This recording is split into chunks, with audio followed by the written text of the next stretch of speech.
Hello, good morning, and thank you for joining us. Another week is here, another day is here, and we give thanks to God Almighty for gracing us to see another beautiful day and a beautiful week. It's another opportunity for you to go out there and make a difference. And so take advantage of it, step out boldly, and do what you can. Leave the rest to God. Welcome to Breakfast Daily. I am Nana Tufuo Boateng. It's an absolute pleasure to come your way with the best breakfast on television.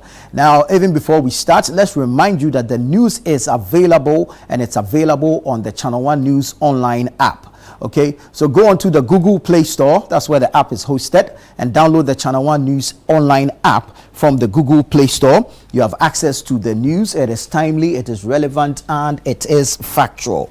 Okay, no libi, no laba. Go on there and download the Channel One News app and have access to the news. Let's also remind you that as Ghanaians, we need to show our patriotism through the food that we eat. And so we're pushing the Eat Ghana, Build Ghana campaign, and we're asking that we eat what we grow what we eat. So eat fresh, eat Ghana, build the future, fresh from our farms to your plate. Eat fresh, eat Ghana, build the future, fresh from our farms to your plate. Then again, we're asking that you let your meal make a difference. Choose Ghana first.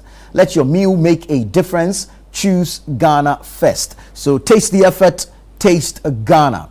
When you eat made in Ghana rice, you're putting food on the table of a local farmer. You are investing into the Ghanaian economy. You are strengthening the city. You are improving the livelihood of a Ghanaian farmer, and you are helping that farmer be able to put their child through school. So Eat Ghana, Build Ghana. The Eat Ghana, Build Ghana campaign is powered by City 97.3 FM and Channel One Television in partnership with Agri Impact Limited, the MasterCard Foundation, and the 24-hour economy, and of course Accelerated Export Development Secretariat. I want to say thank you to all these organizations. The month of March is just around the corner, and it is our Heritage Month. We'll be launching the Heritage Month on the 25th of February, so that it ushers us into the month of March. And of course, there's official launch on the 25th of February right here at Channel One TV in our gardens, and the time is 5:30 p.m.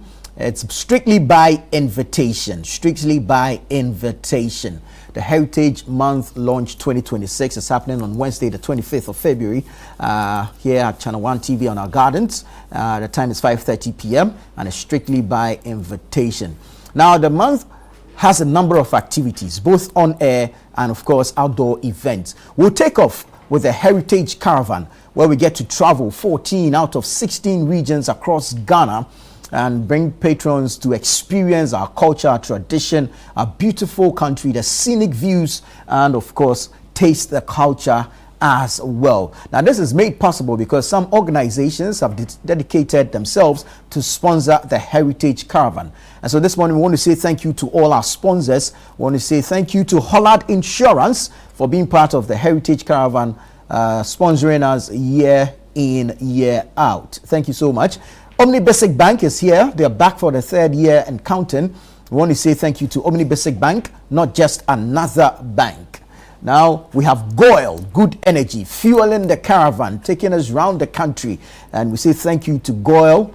Goil, you guys are amazing. Thank you so much. Mini-Me Achumo. So on the trip, we'll be chewing and munching on some things. So Mini-Me is available. And we also want to say thank you to Mini-Me. Grateful to you. Add me granite paste. Add me granite paste. So for your nkattenkwine, your peanut butter soup, and of course you can spread it in your bread and in your pastries, and you have a great meal. So Add Me Granite Paste is also on board. Thank you so much to Add Me Granite Paste. Gino is brought to you by GB Foods, and they're also here to sponsor. We want to appreciate GB Foods for giving us Gino as sponsors for this year's caravan. We have Didishito Homemade Taste, also a proud product of GB Foods, and we say thank you to GB Foods for the Didishito. So GB Foods is here this year with the Gino and the Didishito.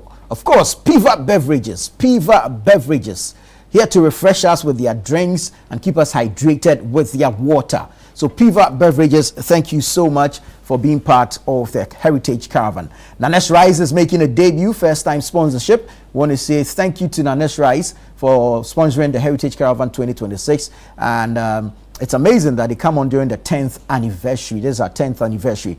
Caveman Watches, our official timekeepers for this year's Heritage Caravan, also making a debut. It's the first time they're sponsoring. We say thank you to Caveman Watches as well. We're grateful to you for your sponsorship. Thank you so much to all our sponsors. We appreciate you and we're grateful. We hope that this partnership will continue to grow, and of course we'll both see meaningful results at the end of the day. Now this morning I sit here as a sad man. I am really sad, and I'll tell you why. Now you see, there's something that has become known as the no bed syndrome, and for me it beats my imagination. And so this morning I say that families who lose relatives due to the country's persistent no bed syndrome should seek legal redress against health facilities that deny them emergency care. I'll give you a brief history. In 2018, a new phrase emerged in Ghanaian society after the death of a 70-year-old man. He died after several failed attempts to secure admission in 7 hospitals. 7 hospitals. So he sent here, he's told there's no bed. He sent there, he's told there's no bed. He sent here, they say there's no bed. And for me, this no bed syndrome describes the significant shortage of hospital beds in Ghana, but the coinage of this phrase and its acceptance into our literature describes a challenge, and this challenge is a poorly functioning emergency healthcare system rather than just the absence of a bed on which to place an emergency case. And just think about it. It's so disheartening, and I can't make sense out of it. I struggle to understand why emergency cases are turned away without stabilization. I am no medical person. I don't pretend to be one. But standard medical practice requires facilities to first stabilize a patient before referring them elsewhere. Correct me if I'm wrong, but that is my thinking. Now, also, there's poor coordination and communication among our health facilities. And this is particularly prevalent in urban centers where several major hospitals operate within close proximity. So think about it. These hospitals are not far from each other. They are not far from each other. So, I mean, if one facility has no bed space, it should be able to immediately direct families to another hospital with available bed capacity. But today we are here. Another death has occurred. And this is because it appears every single hospital is operating like an island. No coordination, no communication. It therefore begs the need to establish a centralized call center to monitor bed availability across all hospitals. And this one, I'm throwing it to the Ministry of Health. Establish a centralized call center to monitor bed availability across all hospitals. Families, again, I repeat, who lose relatives due to the country's persistent no bed syndrome should seek legal redress against health facilities that deny them emergency care. There's a few solutions that we can think about. The solution to the no bed syndrome in Ghana requires a reform of Ghana's emergency healthcare system, and this should take a whole system and integrated approach. So all the components of the health system, and at this point we're looking at human resource, information systems, financing, equipment, tools and supplies, management and leadership. All of these need to be examined and addressed together alongside health system values. Now, following the recent issue where a young man, a hit and run victim, has lost his life because of this no bed syndrome, the health minister, Akando, says he's chairing a committee to probe the unfortunate situation. But for me, I insist that families who lose relatives due to the country's persistent no bed syndrome should seek legal redress against health facilities that deny them emergency care. Peace, shalom. Let's get into our newspapers this morning. I'll start off with the Daily Graphic newspaper. Front page has a picture of His Excellency John Dramani Mahama, the President of Ghana, and he says, no more foreign funds for cocoa. No more foreign funds for cocoa. No mineral will be exported without processing.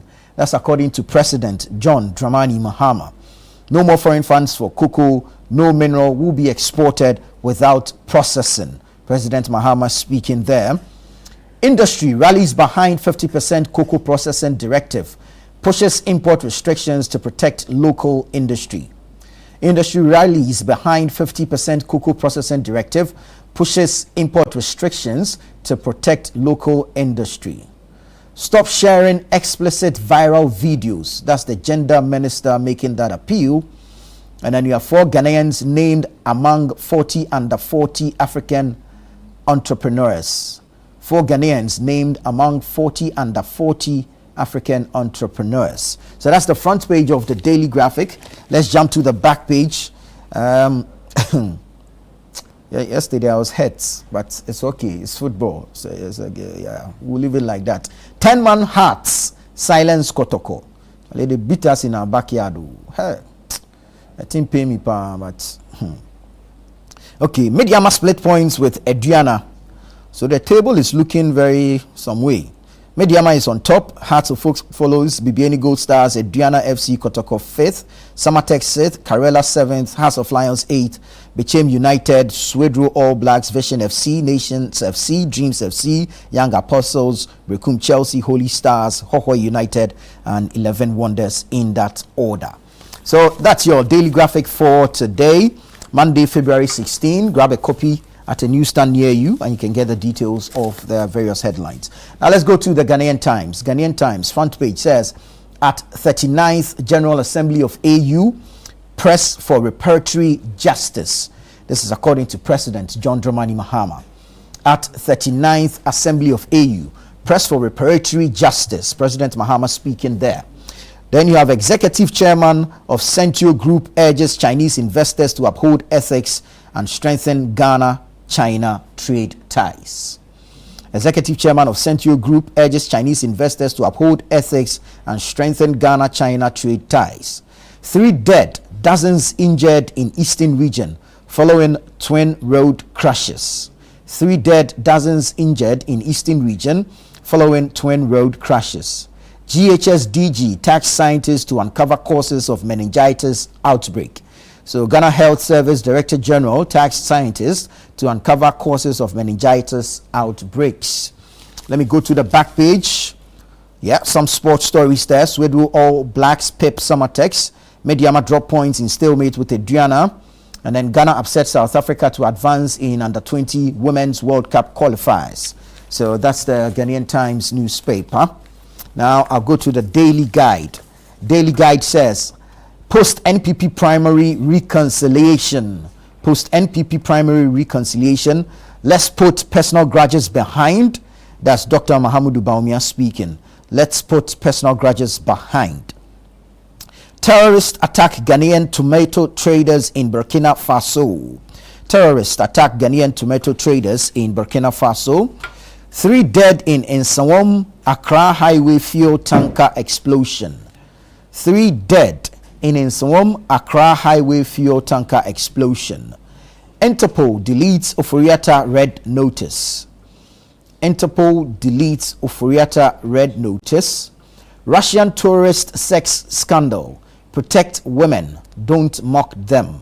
That's according to Shepherd Ali. So that's the Daily Guide newspaper for today.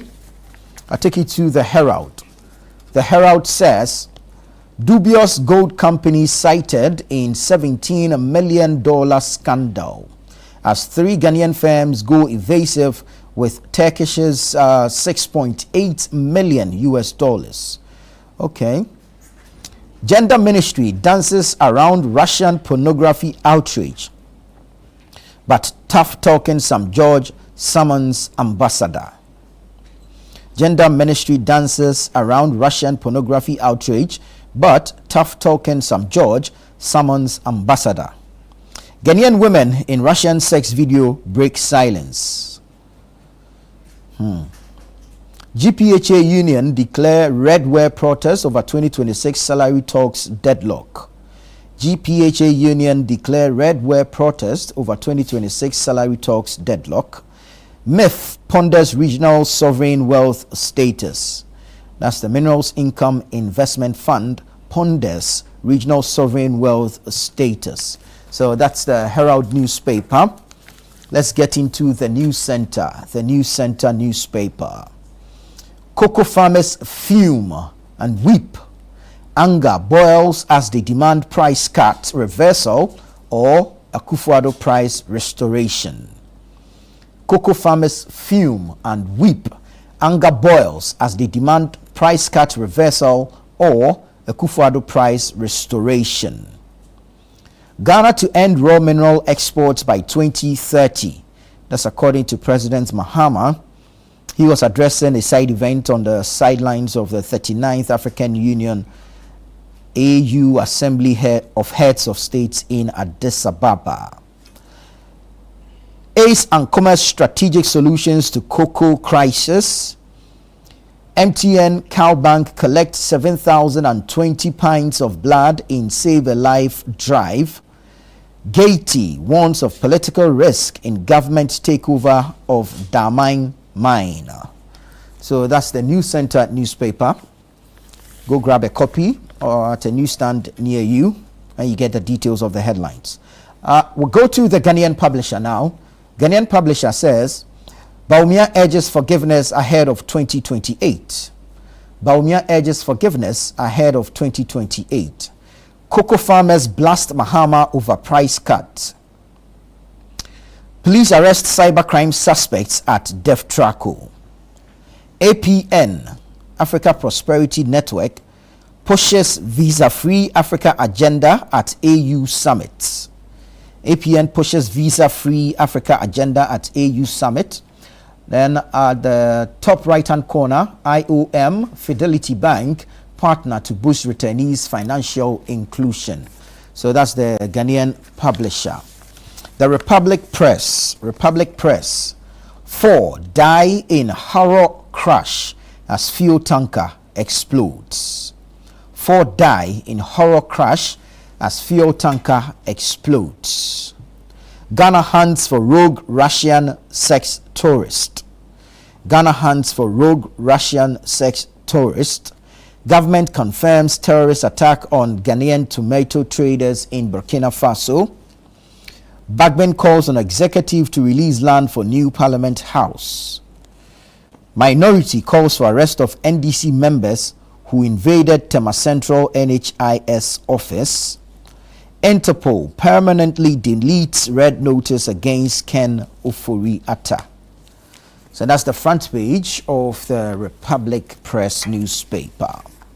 I'll take you to the Custodian. The Custodian this morning says, cocoa farmers in tears over NDC's massive betrayal. Cocoa farmers in tears over NDC's massive betrayal.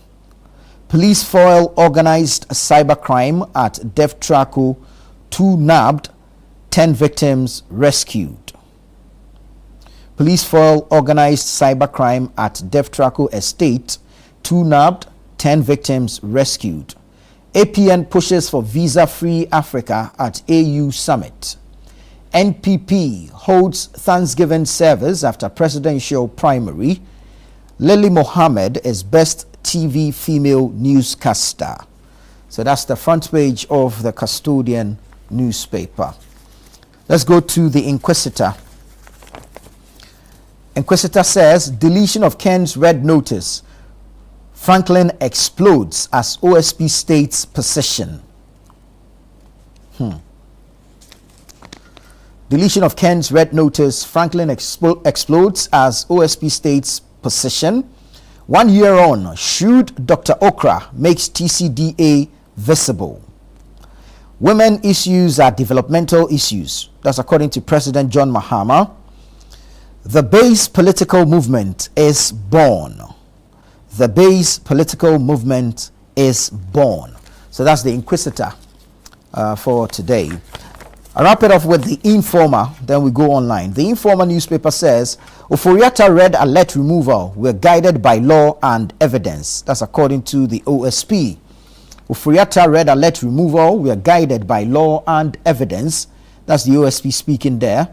Elections 2028, Bawumia calls for unity and hard work, says road ahead is tough. Elections 2028, Bawumia calls for unity and hard work, says road ahead is tough. NPP NDC break bones over cocoa politics. NPP NDC break bones over cocoa politics. Africa must pursue reparation with fortitude, Mahama tells AU conference. Africa must pursue reparation with fortitude, Mahama tells AU conference. Danger, drug consumption consumes SHS students. Danger, drug consumption consumes SHS students. So that's the Informer. Now let me take you online and bring you some stories from our web portals. Let's start with channel1newsonline.com. And so on tragedy, fuel tanker explosion exposes gaps in highway safety. That's according to GTYA. Fuel tanker explosion exposes gaps in highway safety. Resume academic activities February 16. CTAG tells members. This group has been on strike for God knows how long. Okay. Centralized northern markets crucial amid terrorist attacks. That's according to a security analyst, Kumado. Relationship coach says emotional intelligence key to lasting marriages. Emotional intelligence key to lasting marriages. Severe water shortage hits Nungwa following desalination plant closure. Severe water shortage hits Nungwa following desalination plant closure. 2028 victory won't be handed to us. We must earn it, Bawumia tells NPP. 2028 victory won't be handed to us. We must earn it, Bawumia tells NPP. John Mahama says Africa must take unified legal and moral stand on slavery. Africa must take unified legal and moral stand on slavery. Fire guts architects paint factory in Ho. Lordina Foundation builds 3 modern maternity and children's wards. Don't let arrest intimidate you. Stand firm. Afenyo Makin tells NPP. Don't let arrest intimidate you. Stand firm. Afenyo Makin tells NPP. Terrorist attack truck carrying Ghanaian traders in Burkina Faso. Terrorist attack truck carrying Ghanaian traders in Burkina Faso. 7 remanded for open defecation in Accra. And Franklin Kujo says NDC should have annulled Ayawasu East primary. So all these stories and more on channel1newsonline.com. Let's go to citynewsroom.com. citynewsroom.com. Return to lecture halls effective February 16. CTAG directs members.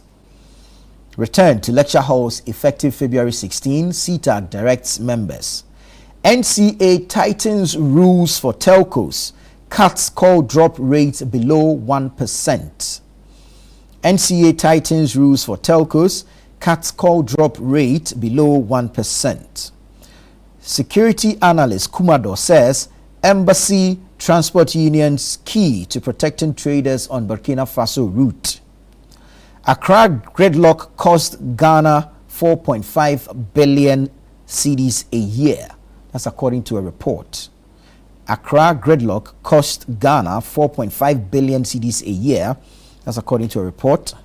Sex is a bonus, not the foundation of love. That's a relationship coach speaking there. Let's forgive each other and move forward, Bawumia tells NPP. Let's forgive each other and move forward, Bawumia tells NPP. Adams Usukbaru, Deputy Communication Minister, says, I am recovering well. Well, this follows his recent involvement in a road crash. Oflad Summit, Lordina Mahama pledges support for family and community health. Cocoa farmers want their money, pay them, Afenyomakin to government. And at the AU Summit, Mahama calls for a unified African position on slavery. So you get details of these stories and several others. Go to citynewsroom.com or visit channel1newsonline.com. You can also download the Channel One News Online app from the Google Play Store, and you have details of these stories and several others. This is Breakfast Daily here on Channel One Television. I am Nanatufo Boateng. Stay with us. We'll be right back with the news review segment.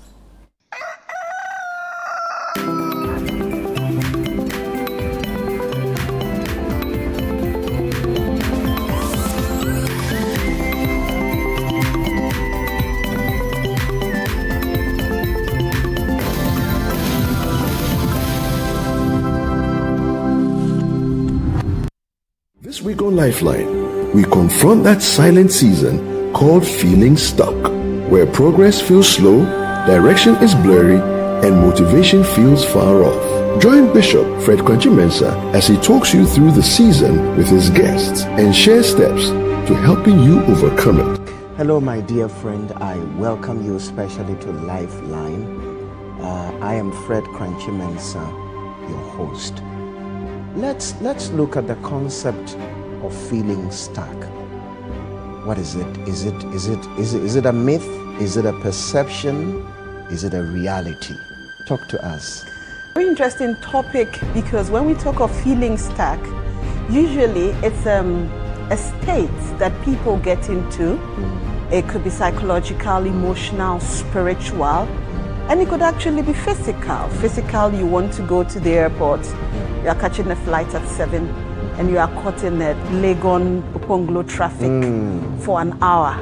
You are stuck, you are stagnated, you can't progress. Lifeline airs on Tuesdays and Thursdays at 10 p.m. only on Channel One TV. Welcome to The Point of View. This is your favorite current affairs show here on Channel One Television. On The Point of View, we pick the right topics, get the right guests, and ask them relevant questions on issues that matter to you. With the complexities of the issues happening around us on a daily basis, it's the hard-hitting conversations and the probing questions of The Point of View. So what is the Public Account Committee's job? So what we do is to scrutinize, clarify, and find out why certain infractions have been made. What do these IMF programs try to do? The current program is for budget support. Okay. There are no projects attached. That teases apart the twisted entanglements of politics and governance, as well as religious and social discourse. The Point of View brings you the policymakers and duty bearers and drills down to the very bottom of issue. What authority do you have? The Point of View airs every Monday and Wednesday at 9 p.m. only on Channel One TV. Ago Ghana. This March, we don't just remember where we're from, we celebrate who we are. Our stories, our culture, our rhythm, our pride. And it all begins with an evening designed to set the tone for an unforgettable Heritage Month. Join us as we officially launch the Heritage Month 2026 in grand style, color, and culture. Date is Wednesday, 25th February 2026. The venue is the Channel One TV Gardens. The time is 5:30 p.m. prompt. It will be an evening of culture, conversation, music, fashion, and storytelling as we unveil the exciting lineup of events and programs specially curated for you this March. From powerful cultural experiences to engaging community moments to celebrations that connect generations. The Heritage Month 2026 promises something for everyone. This is more than a lunch. It's a gathering of cultural lovers, a meeting of tradition and modern expression, a night that sets the heartbeat for the month ahead. The Heritage Month Launch 2026. We will see you there. This event is strictly by invitation.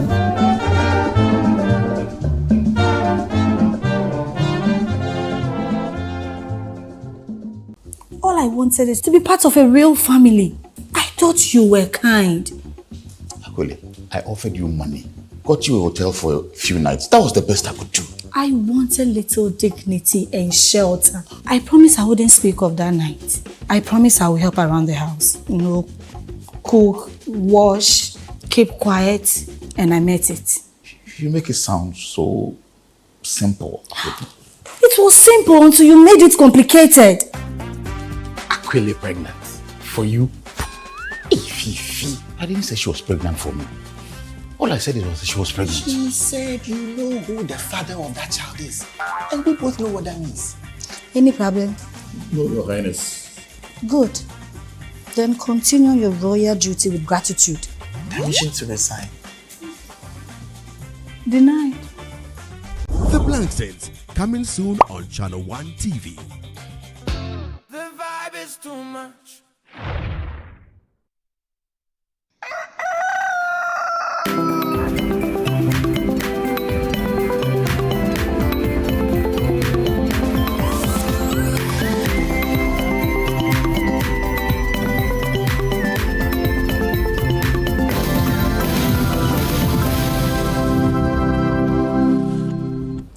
Hello there, grateful for your time this morning. This is Breakfast Daily. Time now for the news review segment. We get to have a conversation on some topical issues and invite you to join us with your own perspectives, your thoughts, your comments and contributions. The show is interactive, so join us via WhatsApp number on your screens. We're streaming live on Facebook as well as YouTube. We're very engaging, very interactive on X and on Instagram. And we have some exclusive video content for you on TikTok as well. So do well to follow, to subscribe, to share, and don't forget to hit the like button. But while at it, drop a comment under the live feed. My gentlemen are here in studio. They are seated. We'll get straight into the introductions and then we'll begin the conversation. Elvis Dakon is the editor of the News Center newspaper as well as the web portal newscenter.com. Elvis, good morning. Good to see you. Good morning. Dr. Samuel Ayer is a presidential staffer and he speaks for the National Democratic Congress, NDC. Doc, good morning. Good to see you. Good morning. Good to see you too. We haven't seen you this year. Hope all is well. By God's grace. Very well, very well. Ibrahim Ajay is the resident country director, International Investments LLC, and a regular on a Monday morning. Ibrahim, good morning. A very good morning to you, Nana. Good to see you as well. Right, let's get into our issues. A number of issues to unpack this morning. We begin from the cocoa sector. Some sweeping reforms were announced by the finance minister last week following an emergency cabinet meeting. Subsequently, we've heard from various stakeholders, the minority in parliament, some cocoa farmers, some farmer associations and the likes. This morning, we want to look at these reforms and see how it best addresses the challenge that we're facing. So I'll start off with you, Elvis. Topical among the reforms that were announced is the price cuts. And the farmers seem very unhappy with this particular price cut. But would we rather not take a cut than nothing at all? Thank you for the opportunity. I think that the price cuts is just a rip-off and an injustice to every cocoa farmer in the country. Really? Of course. And the reason is simple. Cocoa farmers grow their cocoa. And the Ghana government makes a law that you can't sell the cocoa by yourself. Somebody produced this water, is selling it. The government of Ghana is not telling the person that you can't sell this yourself. When you go and harvest your plantain, cassava, maize, all other farm produce, the government of Ghana has no business telling you that you can't sell it to the international market yourself and that sell it to government for government to go and sell for you. So by that law, the country has prevented cocoa farmers from getting the full amount for their produce.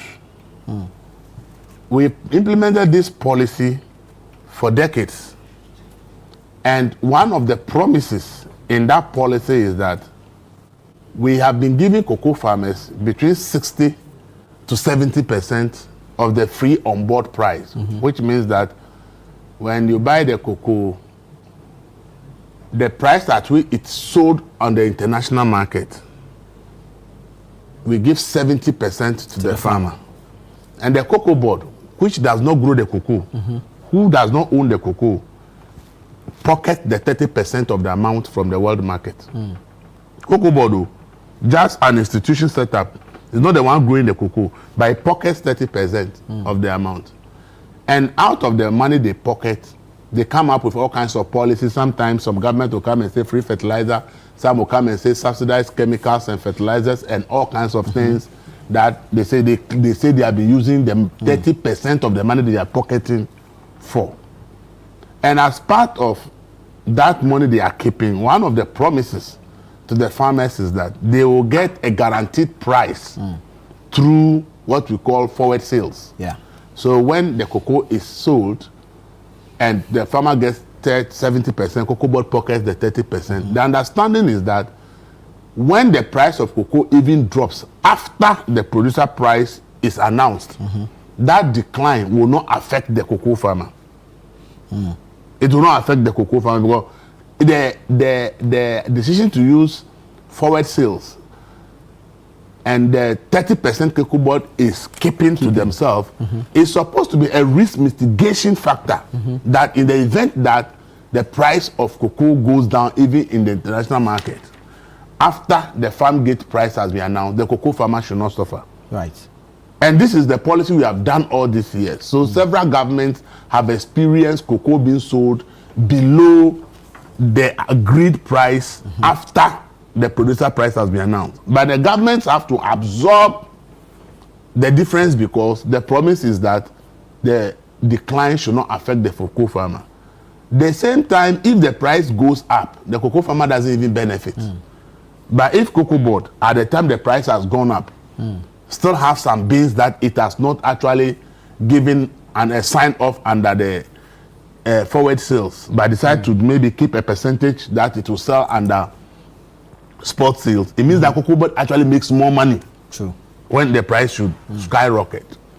So for government to decide that they are going to reduce the price of cocoa after announcing the producer price, simply because price has gone down in the world market, the question is, so the 30% that Cocoa Board has been taking, which is not their money, is the cocoa farmer's money. And the normal circumstance, if we allow the cocoa farmer to go and sell his or her own cocoa, just as somebody will go and sell their granite, their maize and everything, that 100% of whatever the price is going to the cocoa farmer. So the 30% that Cocoa Board has been keeping all these years, the question, what has happened to that money? Why is it that this time around we cannot mitigate the risk? Then what's the purpose of the cocoa farmer losing 30% to Cocoa Board every year? So there are critical questions we must ask that nobody should say, why are the farmers complaining? We have shortchanged the farmers for too long. Every year, Cocoa Board by just law takes 30% of the amount from the world market and gives 70% to the cocoa farmer. So if there is a drop this time round, there's no reason, there's no justifiable reason why the farmer should take a hit.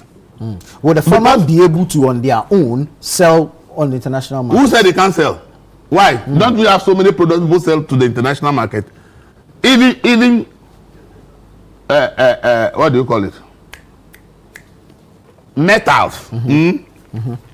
The rotten metals that the boys scrap do, metals. the scrap metals. Are people not exporting it to countries outside this country and making money?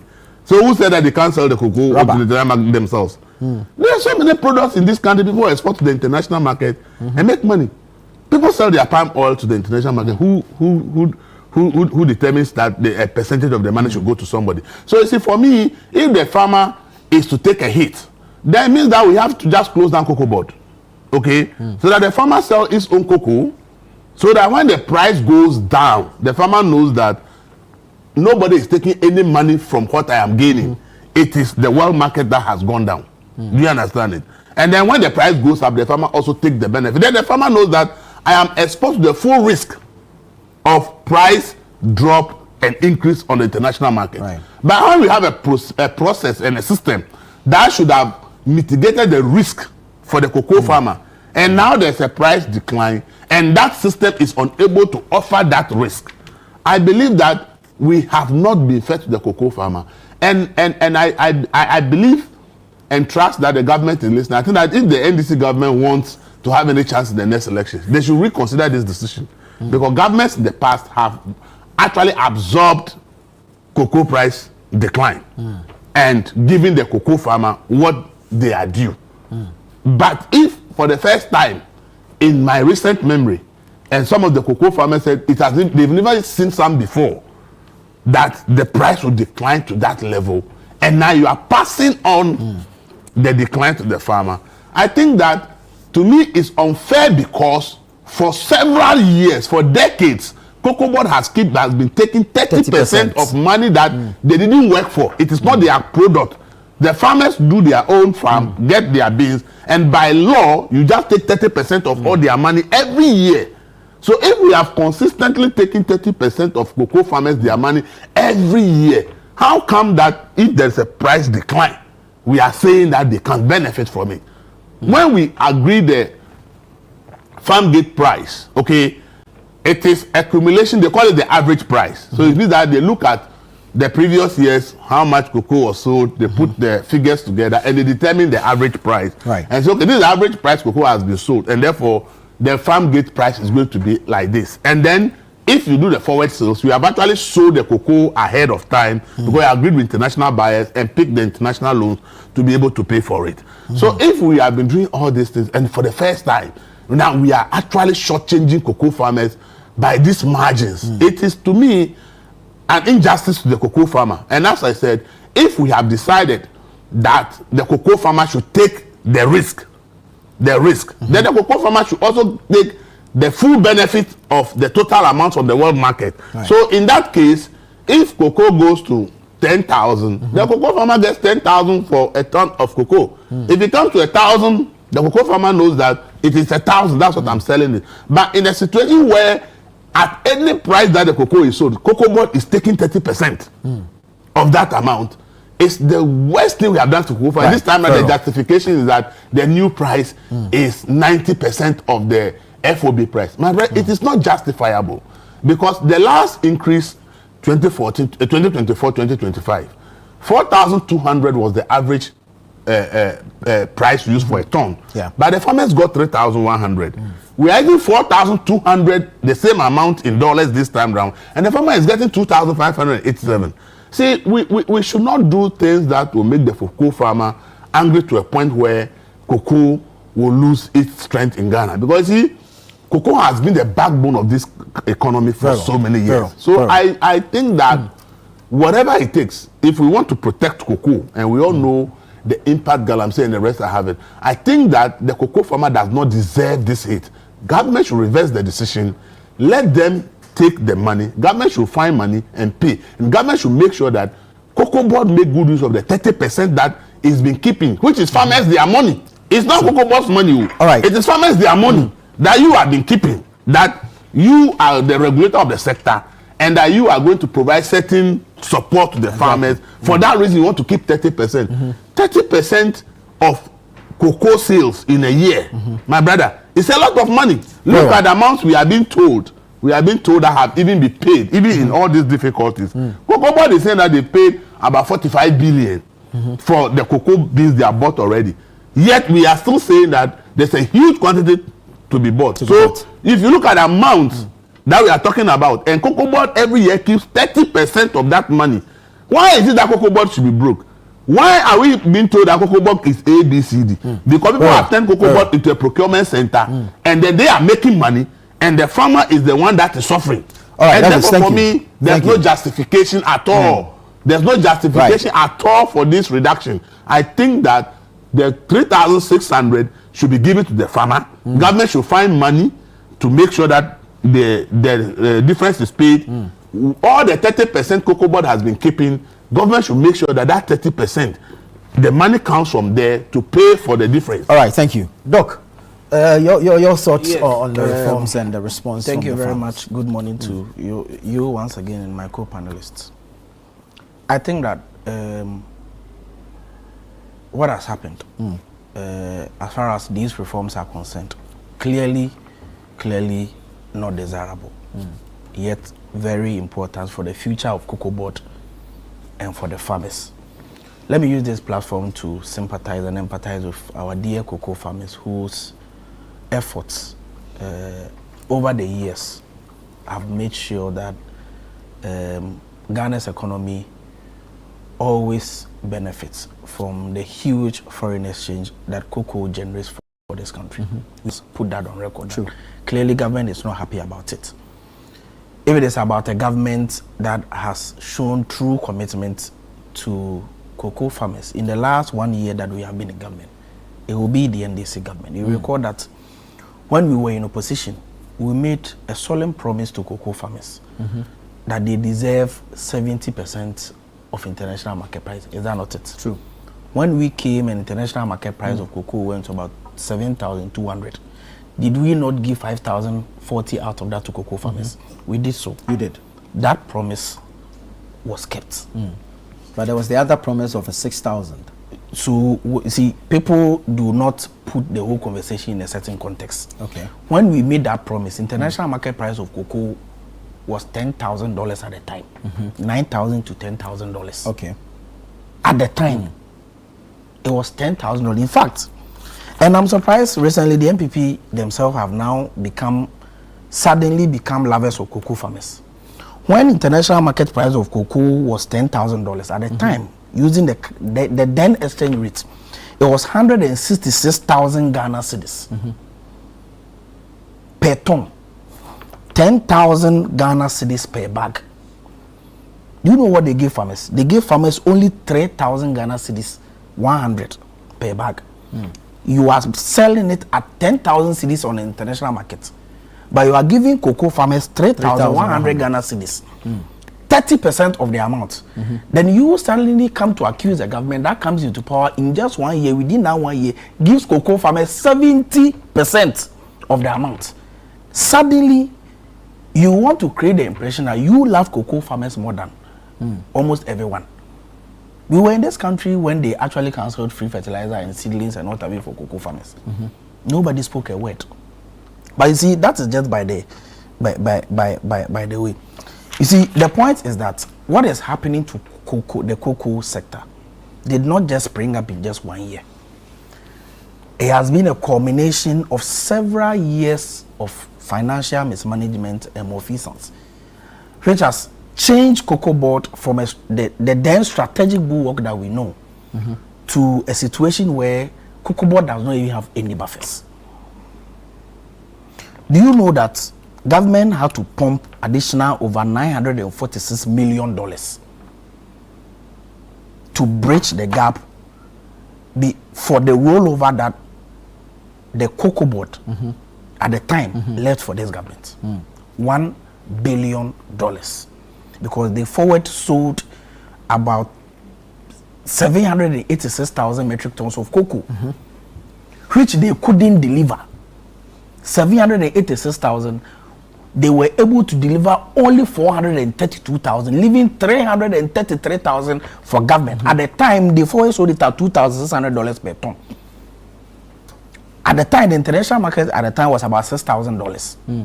Government had to cough in additional $500 per ton in order to salvage the situation and being able to sell it and deliver in that contractual agreement. Government was able to do that. In fact, as we speak, because of the reform that we have done, government has been able to rationalize Cocoa Board's debts as far as Cocoa Roast alone is concerned. 26 billion Cocoa Roast debts. 21 billion out of that was accrued between 2018 and 2021. 3 years. Government has been able to rationalize it to 4.35 billion and has taken the debts overhang from Cocoa Board to Roast Ministry. Yeah. Government has and the finance ministry. Yes, and government has been able to demonstrate that commitment. What is government saying? President Mama is saying that the usual funding that we used to do for Cocoa Board, let us change it. Now, government intends to raise domestic bonds, cocoa bonds, so that we can locally produce money, get money to fund Cocoa Board activities. But can Cocoa Board now go onto the international market to borrow? So the reason why that is possible is that we need to clean the books of Cocoa Board. True. Because that instance is not credit worthy. That is the reason why they are rationalizing Cocoa Board's debts, so that we can diversify it and give some to Roast Ministry, Finance Ministry, and leave Cocoa Board in a manner that we will be able to get those bonds. And so that's why I'm saying that it is painful but it is good for the future of cocoa. But now we are saying that Ghana's cocoa processing company, which over the years have been neglected, is going to be revived. And a new cocoa board bill is going to be laid in Parliament, such that President Mahama has made it clear that we are going to implement an automatic adjustment of producer price to align with the international market price and the exchange rate at the time. Just like President Mahama said. So 70% of that will be given to cocoa farmers, just like he did in 2025. And so you can argue that, of course, what has happened now is distasteful, it's not good. But where did they start from? How is it that in 2024, where the value of cocoa had its highest peak, at a point went to $13,000, but that is the year cocoa board recorded its highest debt or loss, over 4 billion Ghana cedis. These are questions people should be telling us. You understand the point I'm making? Yeah. So really, when we overly simplify the matter, I heard Mr. Elvis saying that, over the years, cocoa board has always been getting 30% and cocoa farmers are getting 70%. Meanwhile, I told you that in 2024, the farmers got only 30%. Why did that happen? At the time, the 2023-2024 cocoa season, at the time Ghana was giving 2,070 Ghana cedis per bag. Togo was doing 4,400. That was what led to the situation where people had to smuggle cocoa from Ghana to Togo and Ivory Coast.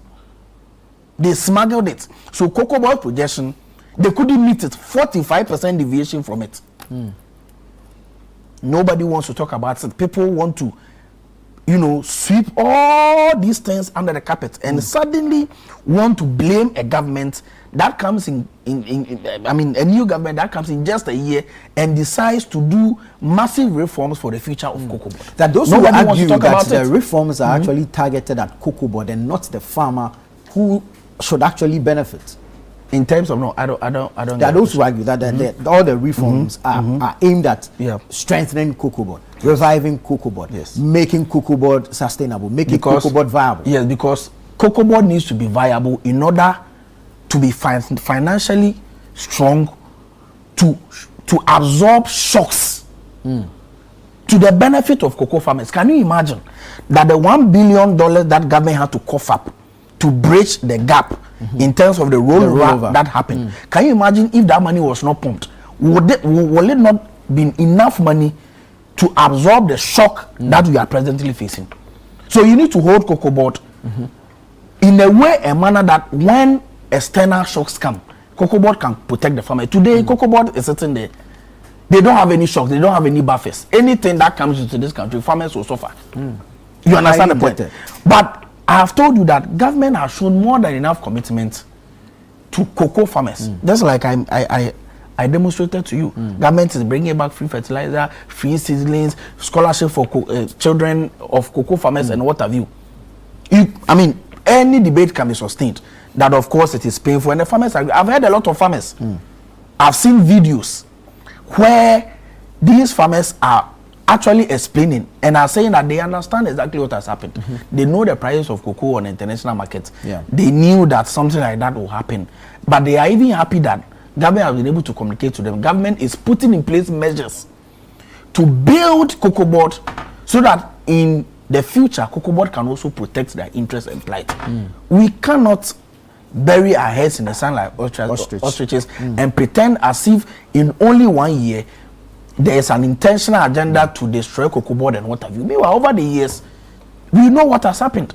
We know how much of debt has been accrued in cocoa board, completely destroying whatever buffer that they had. You understand the point I'm making? So I am gratified that at the very least, these reforms are going to make sure that our local indigenous, licensed buying companies like cocoa processing company and what have you, will now be brought on stream. That at the end of the day, we are going to have 50% of our cocoa produce being processed in Ghana, just like exactly the president has directed. More employments are going to be given, more foreign exchange and liquidity is going to be accrued in our system, cocoa board processing companies and whatever. More young people will get jobs, but it must be put on record that government has keen interest in making sure that the plight of the cocoa farmers is protected, just like we have been able to demonstrate over the years. Mr. Alvin says that, Cocoa Board has been turned into a procurement, and so I agree with him. That over the years it was more about procurement. People procure jute sacks and jute bags, the ones they have not even been able to clear at the port. We are still doing that, and that happened in the last 8 years. Never has that happened to that extent. And a new government comes and it suffers the consequences. But we are a responsible government. We will not pretend as if we don't know what is happening. We know what is happening. In fact, even in the NPP, they themselves knew that. They knew what was happening. And I've heard a lot of conversation about forward sales. They said that, the NDC government was supposed to do forward sales. Did they not do forward sales in 2023 and 2024 and left us a roll of about 33,000? To a point where the syndication, cocoa syndication that we all know, forget about all the difficulties and non-desirability of it. But that is what we know over the years. They failed to secure it because their books were not good. True. They destroyed the cocoa syndication, made sure that we roll onto a new model where it is more like a cash and carry. The buyer decides to tell you what amount of cocoa he needs. Because of that, after that, he will give you the money to go and buy. So how can you do a proper forward sales with this model? Cocoa Board does not have any money on its own to buy cocoa. They need to sit down and wait for these buyers to bring their money to go and buy. If you don't have a buyer, or a buyer is not interested in buying your cocoa, what kind of forward sales can you do? And so that argument that especially those in the NPP are making cannot hold water, because you are using a new modeling in financing cocoa. It's not like syndicated loan where you know that at the end of the day you get $2 billion where you can project the amount or tonnage of cocoa you want to buy. For that reason, you can do your forward sales. But this one, you are using a buyer model, cash and carry. The buyer calls you today on Monday that I need 10,000 tons of cocoa. This is the money for the 10,000 tons of go and buy. How can you do forward sales with it? And they apostles for forward sales, did forward sales in 2023, 2024, and made sure that there was a rollover of 33,000. Government had to cough in about $1 billion to augment it so that the cocoa sector does not collapse. And so the argument is completely disjointed. They are not consistent. They are preaching as though they love cocoa farmers more than everybody. But under their tenure, they were the ones that gave lowest as far as percentages is concerned. I've heard the argument that they were the ones that increased it from 3,000 from 400 Ghana cedis to 3,100 over 8 years. When you divide it by 8 years, they were doing an average of about 400 Ghana cedis per year. We in 1 year did almost 500 Ghana cedis increments. So really, the argument is not consistent. We cannot hold any water, and I don't think that we should encourage conversations like this. Very well, thank you. Ibrahim, yes, cocoa sector reforms, bailout or price slash, which is the way? And while we're at it, let's look at the reform on value addition and the processing of about 50% of our cocoa. Okay, Nana, thank you very much for the opportunity once again to discuss this very important issue. Cocoa is indeed the soul of Ghana's economy. Elvis recounted as to why there was a law to make sure that the government had an interest in making sure that it was properly regulated, and so that the government or Ghana benefited from the proceeds thereof. If you have cocoa schools, cocoa roads, and all the other things, I'm talking from independence, still up until now, where cocoa was the driver. If you say that we've built Tama Motorway, we've built Valco, we've built all the buffer stock and the grain silos. The bulk of that, gold notwithstanding, is coming from cocoa. So government saw it as a strategic and important part of our economic mix and had to secure it. But I agree with Elvis in terms of what he said, 30%, but it's a tax. Who works and doesn't get taxed? The 30% you see is a tax. That notwithstanding, because if you export it by yourself, government will still tax you. True. But I largely agree with what Elvis said. Now we're talking about whether or not we should go for a bailout or this reset, to use their words.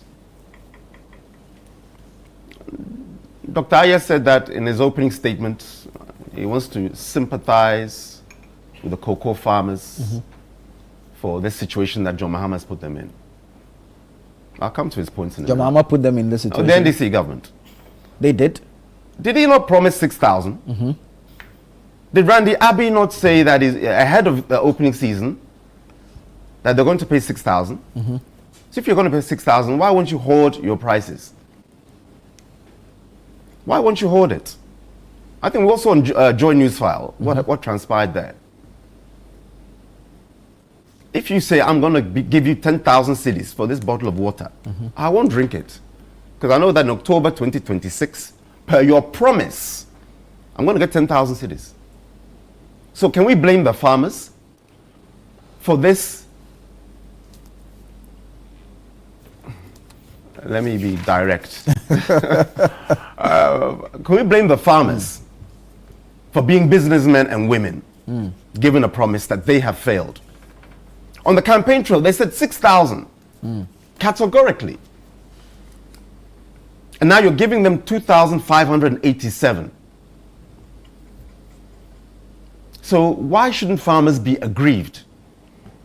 You have over 800,000 Ghanaians, families, working in the cocoa sector. It represents 10% of our GDP. Billions in terms of export revenue. And then in terms of the wider economy of cocoa, you have logistics, you have transportation, those who are transporting it from the farms to Takrady, which is the main exit point, in addition to, of course, Tema. There's a whole ecosystem involved around cocoa. Right.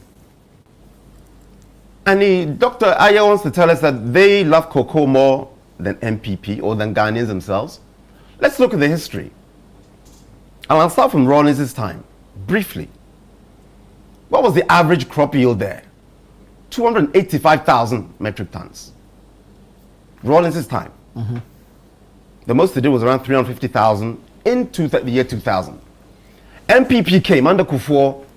We doubled it to 750,000. Ask, how did we do that? With all the 19 years of Rawlings. How did we do that? We doubled it, the metric tons, to 750,000. Simple. We put the farmer first, which is what MPP does. You put the citizen first, not your own propaganda machinery first. There was mass spraying of cocoa, free. I'll come to the he's saying, were we not in this country when subsidy fertilizers were cancelled? Yeah, the free was cancelled and we subsidized, and you just paid 80 cedis. It was nominal. Why did we do the subsidy? Because they were smuggling outside to Burkina Faso. So the farmer himself or herself was not even getting the fertilizer. That is the reality. NDC know how to pick, they don't know how to sow. They know how to destroy, they don't know how to build. And I'm staying on point in terms of the cocoa sector here. Mass cocoa spraying under President Kufuor saw a huge leap. And then you found out in 2009, for the first time we topped 1 million, just over 1 million. It takes 5 years for a cocoa tree to grow and bear fruit, 5 years. We exited January 7th, 2009. 18 months later, you went up to 1 million. Did you grow 5 years worth of trees in 18 months, NDC? And I remember they were lauding it, hey, look what we've done. Not recognizing the farmers who had been supported under President Kufuor. We also saw, in fact, a wholesale investment because we wanted to add value to the cocoa industry. CPC, which is Cocoa Processing Company. In Tema. Yeah. Before, they were doing 110,000 metric tons of processing. That was the capacity. President Kufuor came in, the MPP came in, and we put our money where the mouths of the farmers are. And we expanded the cocoa processing company's capacity to produce the butter. When you get a nib of cocoa, that's where the butter is. Yeah. It's about 50% of it is the butter. So you need to put into a hydraulic press it, and you get the butter out. The butter is where the money is, and you get the liquor. Then the rest is where you get the cocoa powder, which they use for energy drinks, and the Milo, and the other things that we drink. NPP came and expanded the capacity of CPC. You had 19 years under Rawlings to do so. 0. That is where you see a government and a party invested in one of the key stakeholders of Ghana's economy, expanding CPC, Cocoa Processing Company, free mass spraying. Then come to Akufo-Addo's era. We started to make sure, again, by value addition, within the term-free zones, we made sure that local players were now in the mix, such as Olam and Niche, producing high-end confectionery. We took it, as I mentioned, from 13% processed cocoa. The money is in the processing, not the raw beans. Under NDC, they didn't pay any attention to the farmer. 13% was what we're doing. We shot it all the way up to 34% we're enjoying now. 34% of the raw cocoa beans are processed in Ghana thanks to the NPP. Because you want to add value not only to the commodity and to Ghana. So how do we take it from they were paying 420 cedis per bag under NDC. John Mahama, the most you paid for 425 cedis. This is a 64 kilogram bag. This is JM1. JM1, 2015, 2016. For the 64 kilogram bag. Call Lea Botwe. If you don't hear, listen. And and to his credit, doctor said yes, on average, they were paying 400 and something. And then we shot it up to 800 cedis, and then to 2,100, and then the 3,100 under President Akufo-Addo. So we were saying that yes, the price increased, and you were only getting this much. We were on parity with Cote d'Ivoire. We established a partnership with Cote d'Ivoire, because NPP and Cote d'Ivoire, or Ghana and Cote d'Ivoire said, no, why should these foreigners take advantage? We produce it and they take advantage. As I say, and that's where the NDC are. GHOC. What was GHOC supposed doing? GHOC Distilleries. No, it's not GHOC Distilleries. Yes, under GHOC, but the Kumasi Jute Factory. Right. Started by Nkrumah. Who sold it? Abenon, NDC. Under the Divestiture Implementation Committee, DIC. Yeah. They sold Ghana Films, which is now what we call TV3, and the whole array, Black Star Line. They have decimated Ghana's economy. You laugh. Those who died under your regimes are not laughing. The poverty we experienced because of your mismanagement are not laughing. Continue to laugh, Dr. Aye. I am not laughing. The Ghanaian cocoa farmers, you say you're sympathizing with them, they are seeing you laugh right now on this show. Oh, petty. When people are being given a haircut from your 6,000 to 2,500, is it petty? Is it petty? I beg. Don't be petty on this program with the livelihoods of Ghanaians. These are people's livelihoods. When they grow broke, your petty won't take them out of poverty. So, again, why did I mention the Kumasi the Jute Factory? You dismantled it. And what did President Akufo-Addo do? Let me give you the date. 2020. Together with Otumfuo, the Asantini,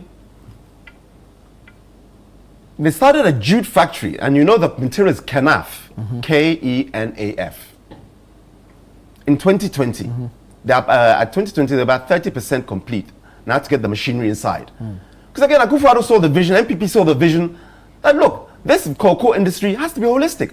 Why are we giving $50 million every year to Bangladesh and to India to do the jute sacks? And we started doing it ourselves. I'm giving you the date, 2020. So as I always say, as I talk, please fact check.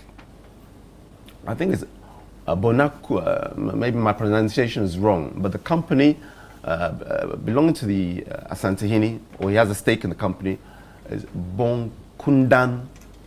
When I come for the next round, I'll quickly research it. But I'm saying, you can see the NPP's vision. holistic, making sure that the industry that they profess to love is properly revitalized. I've mentioned CPC, Cocoa Processing Company, expanding the capacity to actually process the butter.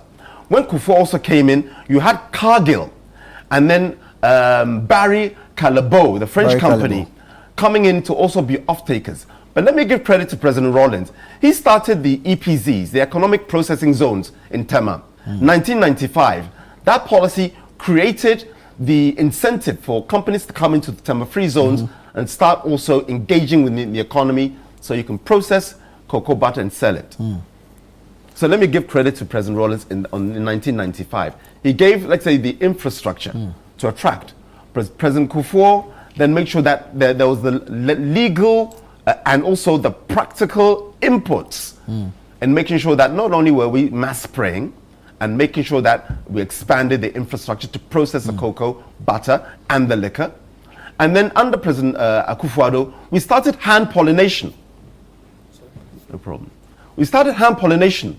And you saw how a cocoa tree, something you get a pod, will give you 200. A tree will give you 20 pods per tree. When Joseph Edu-Boahen, the CEO, and he is somebody who is an agronomist, see how we put square pegs in square holes and round pegs in round holes. Joseph Edu-Boahen, the former CEO of Cocoa Board, is an agronomist. That's his job. Over 45 years in that field. But is Cocoa Board necessarily for the agric or the marketing? It's for the agric. It's a combination. You have your marketers, but you want somebody who knows the products, who knows that indeed these are the new technologies, these are the new saplings.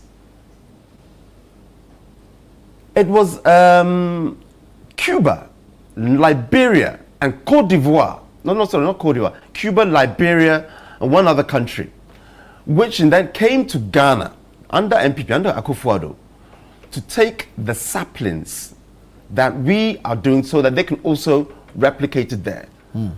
I think it's one country, if not Cuba, another country in Africa. Again, I'll fact check when my colleagues come to do that. Why am I giving you these other necessary and factual information?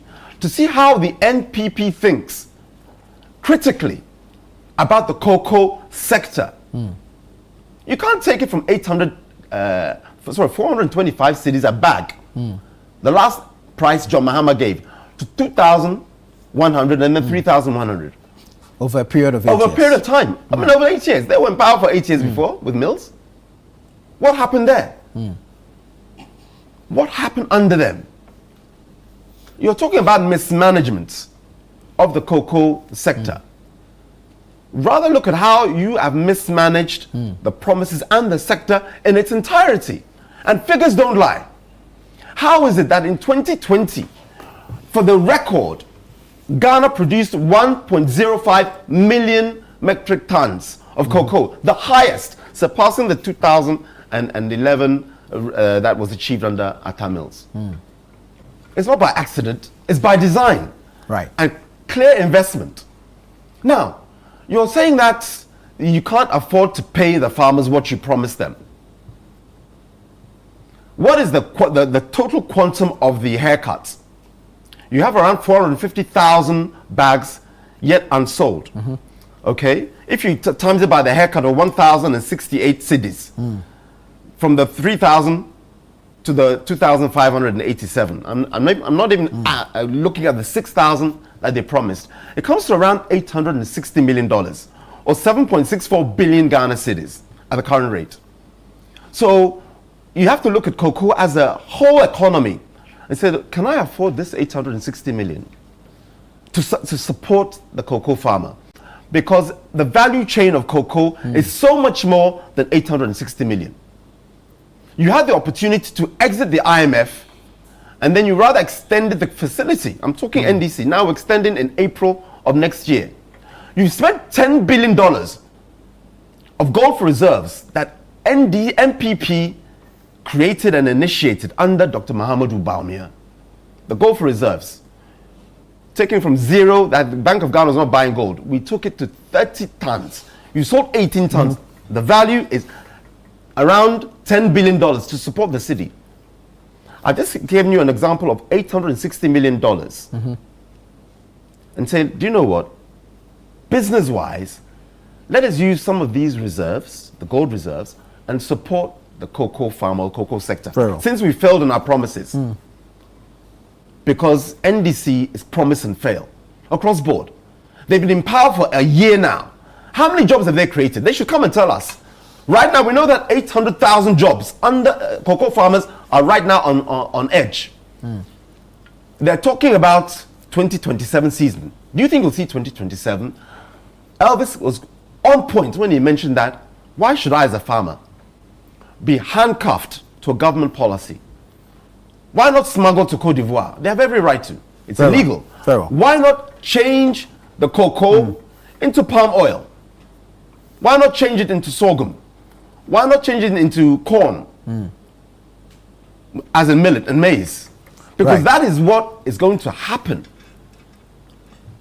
If I'm not getting the requisite dividend from investing my hard-earned sweat into this cocoa sector, that for decades NDC have done nothing to do in terms of improving.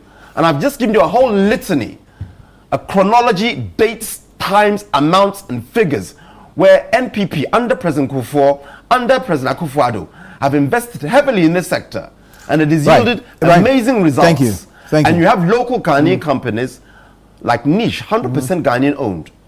And again, Asante Hini is still laughing. No, we are not laughing. Investing in the jute factory. This is the Ghana that we want. This is the Ghana that NPP continually serves. And when NDC come in, they destroy. Your time is up. Actually, what, 2 years, 10 months to 2027. We're waiting. Very well. Elvis, briefly, the issue about the cocoa farmer not being made to take the hit. That our prices now are not competitive on the international market. If you listen to the explanation from Randy Abi, currently our prices are costing more, and so international buyers are looking. Cocoa has always been premium cocoa. Our cocoa always sells higher than any cocoa on the international market. So now our buyers are looking elsewhere for alternative markets. It is nothing new. But the truth of the matter is that they buy ours to mix with the lower grade from other countries to get the quality chocolate and products they need. So Ghana's cocoa is invaluable. No chocolate maker, no processor can do without Ghana's cocoa. That is the truth. And they themselves admit that is why there's a premium on Ghana cocoa. Because if you do any cocoa product without Ghana cocoa in it, the quality is an issue of question. So Ghana's cocoa is not expensive today. It has always been expensive. Look, Nana, see, the truth of the matter is that, as I've said, NDC and NPP have mismanaged the cocoa sector through cocoa board. Every complaint Randy and the NDC is making today that NPP has left them, they did the same thing in 2017. In 2016, they went for 1.8 billion syndicated loan to buy cocoa. When NPP took over and they did accounts, the 1.8 billion was gone. It was supposed to buy cocoa worth over 850,000 metric tons. They bought less than 600,000 metric tons. NPP was left with 355,000 metric tons of cocoa to buy, though the money has been exhausted. So if today they are making claim that there's a rollover, in 2017, NDC also left the same rollover. That's why I'm saying that cocoa board as an institution has become just a procurement center for people to make money, and the farmer suffers. Okay, cocoa rose 2017. Over almost $4 billion of 4 billion Ghana cedis of cocoa debt was led by the NDC. It's on record. It is not so. Today they are talking about cocoa rose debt. It is nothing new. In 2017, when they handed over to NPP, the same situation. Everything that NDC is complaining that NPP has left them today, they left same in 2016. That's why I'm saying that cocoa board as an institution, we need to pay attention to it. If we are doing the NDC NPP football, there's issues that the NPP took over in 2017 and make all the complaints about. It's the same thing that the NDC taking over for NPP today is complaining about. So the issue is not about NDC. The issue is that there are fundamental issues that both parties have not been able to address. And that if we don't focus and address those issues, Cocoa Board will continue to be a drain on the cocoa farmer. Because all they need is to get the cocoa farmers their money and use it anyhow and leave all kinds of debt. And because Cocoa Board is 100% owned by government, any debt accrued over there is accruing for the people of Ghana to pay again. After taking cocoa farmers their money and misusing it, then the Ghana government will now have to sink money into it again. In 2017, the NDB has to go for over 2.2 billion at that time to be able to buy the remaining 355,000 cocoa metric tons. Though the 1.8 billion from the syndicated money has been exhausted. In fact, 300 million was withdrawn after NDC lost the elections because they have to pay contractors who supplied things for Cocoa Board because they know they are going. So there are people who did the supply, they have to pay them. So though there was $300 million in the account after they lost the election, they quickly withdrew the 300 million and paid the people who supplied to Cocoa Board so that people can have money while the climate is struggling. So you see, when we are talking about Cocoa Board and NDC will come and talk their own people, the truth is that everything that they are talking about today, the NPP made the same complaints when they also took over in 2017, that these are the situations that the NDC left them. In 2017, NDC left the debt over 10 billion Ghana cedis at Cocoa Board. Over 10 billion debt was what NPP inherited at Cocoa Board when they took over in 2017. Today we are talking about 32 billion. So it means that the debt was just growing. Okay, so let's be realistic. I hear talks about let's get CPC to process 50%. Please, if you don't know what it is, excuse me, I think the president needs people to tell him the truth. As rightly said by Ibrahim, President Kufuor thought that we need to process more cocoa. We spent money to expand the capacity of cocoa processing. CPC. Ever since we expanded their capacity, they were still doing their old capacity. They have never gone beyond their old capacity. It means that the money we invested to even expand the company was waste. And they keep piling up debt upon debt. Go and check the debt of CPC. President Mahama said we will process local. If it's private companies that will come in and process more, fine. But CPC is not a solution. Go and check the debt that CPC owes Cocoa Board for being supplied to CPC to produce. They produce, sell the product, and they can't pay Cocoa Board for the money. CPC is highly indebted to Cocoa Board for cocoa beans given to them to process, and they can't pay for the money. So if you say you are going to expand, make CPC process more, please don't go there. You can say that maybe private companies will come in and will process more of our cocoa. That will be profitable. Right. But CPC, which is government owned, which is highly indebted to Cocoa Board, you want to increase the indebtedness because no matter what we have done since President Kufuor's time by expanding their capacity, giving them modern machines and thinking that with that they can do more, they have never exceeded their own capacity. So the new capacity that President Kufuor added to CPC came to nothing. Right. Dr. I talked about the cocoa price going up and down. You see, let's be realistic. I have explained that when we are talking about average price, it is the prices throughout the year put together and the average decided. In the year he was talking about, the average, despite the 10,000 and the 7,000, the average was $4,200. And that is what is used to do the pricing in terms of farm gate price for the producer price for the cocoa. So nobody did anything untoward because that was the arrangement. If the NDC is coming and they think that they won't do forward sales, they want to do spot sales, then they should explain that they are doing spot sales. So they should let the farmer also understand that spot sales means that if the price comes to 100 cedis today, it is 70% of 100 cedis you get.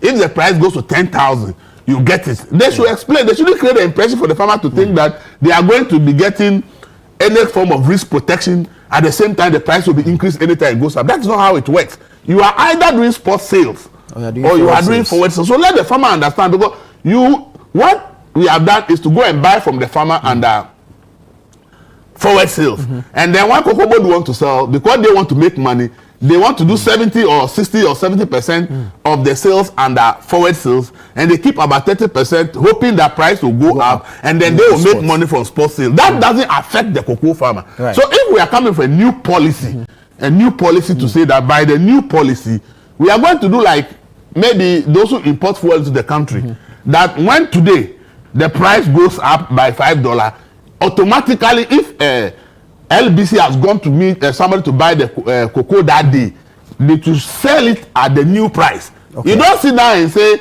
you are going to announce farm gate price, and then you want to wait after 3 months before you say, oh, a thing has gone up. No, that's how it should be. Right. So this new policy NDC is bringing, I'm advising them that it is important that they come clear that from now on there's no longer going to be any forward sales. Government is taking a decision to do only spot sales. But if government takes the decision to do a spot sale, how is it going to work? Is there any risk mitigation in there for the farmer? If there's no risk mitigation in there, is there any justification why Cocoa Board should still be keeping 30% of the cocoa farmer's money? All these issues must be made clear, because if there's not going to be risk mitigation for the farmer, then the Cocoa Board keeping 30% of the price should also be reviewed. Because you can't be keeping 30% and then when there's a risk, the farmer take the entire hit. If the farmer will take the entire hit, then the farmer must also take the entire benefit. But you cannot deny the farmer the entire benefit and keep part of the money. But when there is a hit, you want the farmer to take the entire hit. That will be completely a rip-off of the farmer. So if the government is coming up with a new policy, let's explain that policy to the farmer very well. Because if cocoa price should go to 10,000 tomorrow, and you come and tell the cocoa farmer that you pay him 5,000, there will be chaos in the country. And as we are saying, these things can derail confidence in the farmer, and the entire cocoa industry will be gone. And if the cocoa industry is gone, look, one of the key supporters of our city is the cocoa. Especially when we do syndicated loan. Right. You talk about now they want to do bonds, the bonds. Let me come to that. The bond is similar to what the NPP did.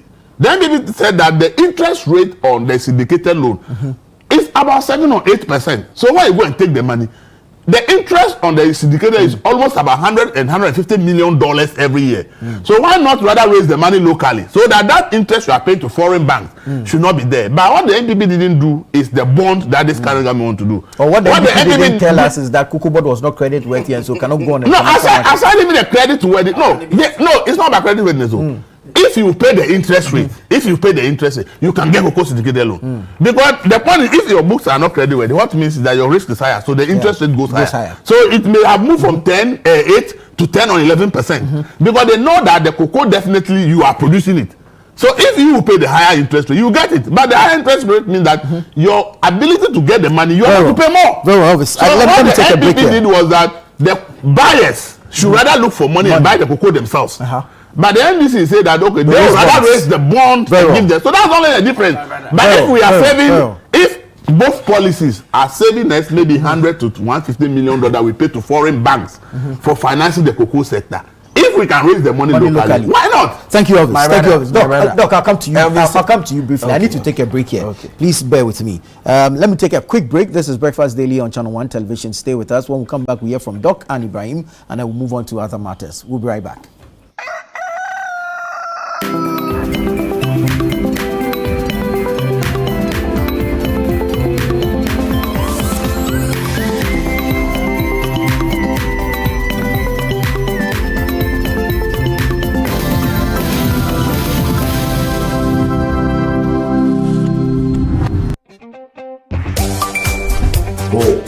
Another payment through Stanbic. Smooth as always. Imagine making or collecting all payments without leaving your chair. Sounds like magic, right? Nah, it's Stanbic Pay. Darling, can you please help with the bills, especially at your school fees? From school fees to utilities, the government and statutory payments to investments, insurance payments, Hajj payments, and more. Mommy, my fees has been paid. Just log on to Stanbic Pay and you're set for life.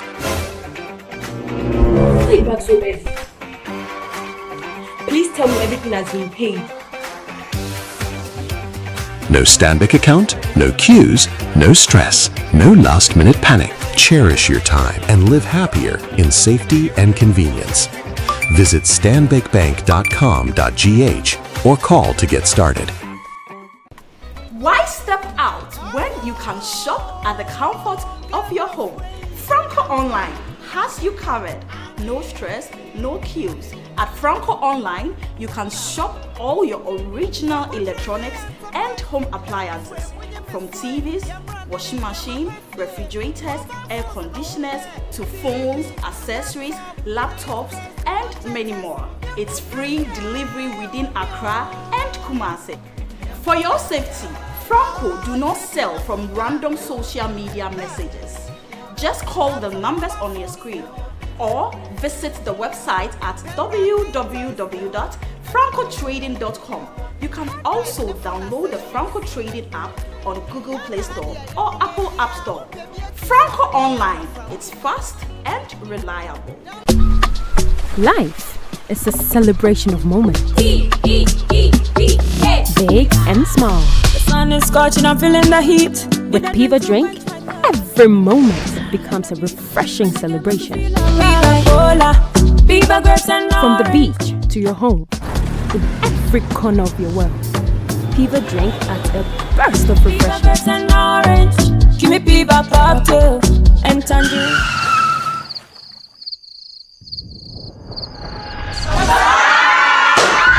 Celebrate every moment with Piva Drink. Refreshment for every occasion. Piva Drink, a taste you will love. P for Piva. This advert is FDA approved. Watching DSTV means getting the TV you love, but staying connected means getting something extra. Stunning. Extra matches, extra dramas, the best local and the world's biggest. Extra laughter, music, movies, and extra vim. I love it. Just stay connected or reconnect and get upgraded to the next higher package at no extra cost. Charlie, we got you. Keep watching. Get more with DSTV.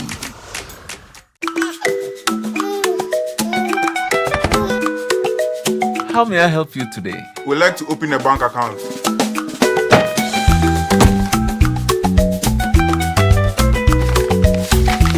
Sign here, sign here, sign here, and here. And now you draw direction to your house. I need your thumbprint. And I'll need your birth certificate too. No, I need the original. A lot has changed since you bank like this. So have we. We've made it easier than ever to open an account online and bank on the go through our mobile app, online banking, and more. EcoBank, a better way to bank your way. Sign here, and here. EcoBank, the Pan-African Bank.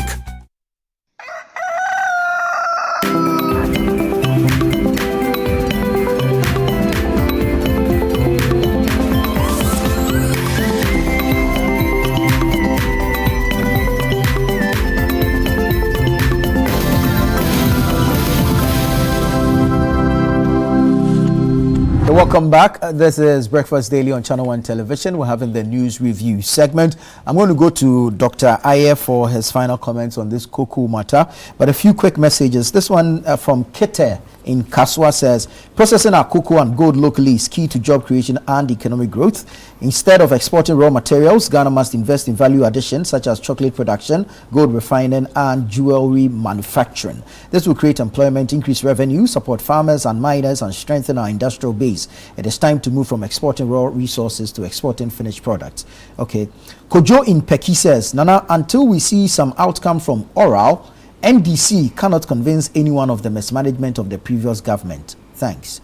Good morning, Mr. Host. The NPP have used cocoa revenue to support national budgets in the past while increasing borrowing through syndicated loans. This is why Cocoa Board is heavily indebted. If you ask for their recommendation this time, they say we, the NDC, should go for more loans. Laughable. Tell the NPP to take notes from the NDC. Okay. Thank you, Elvis, for your thoughtful analysis. You clearly have a strong grasp of the dynamics within the industry. Empowering the private sector to scale up local processing will significantly unlock the full value potential of the cocoa industry. However, one of the key constraints remains the local sourcing policy, which currently appears to favor multinational companies over indigenous enterprises.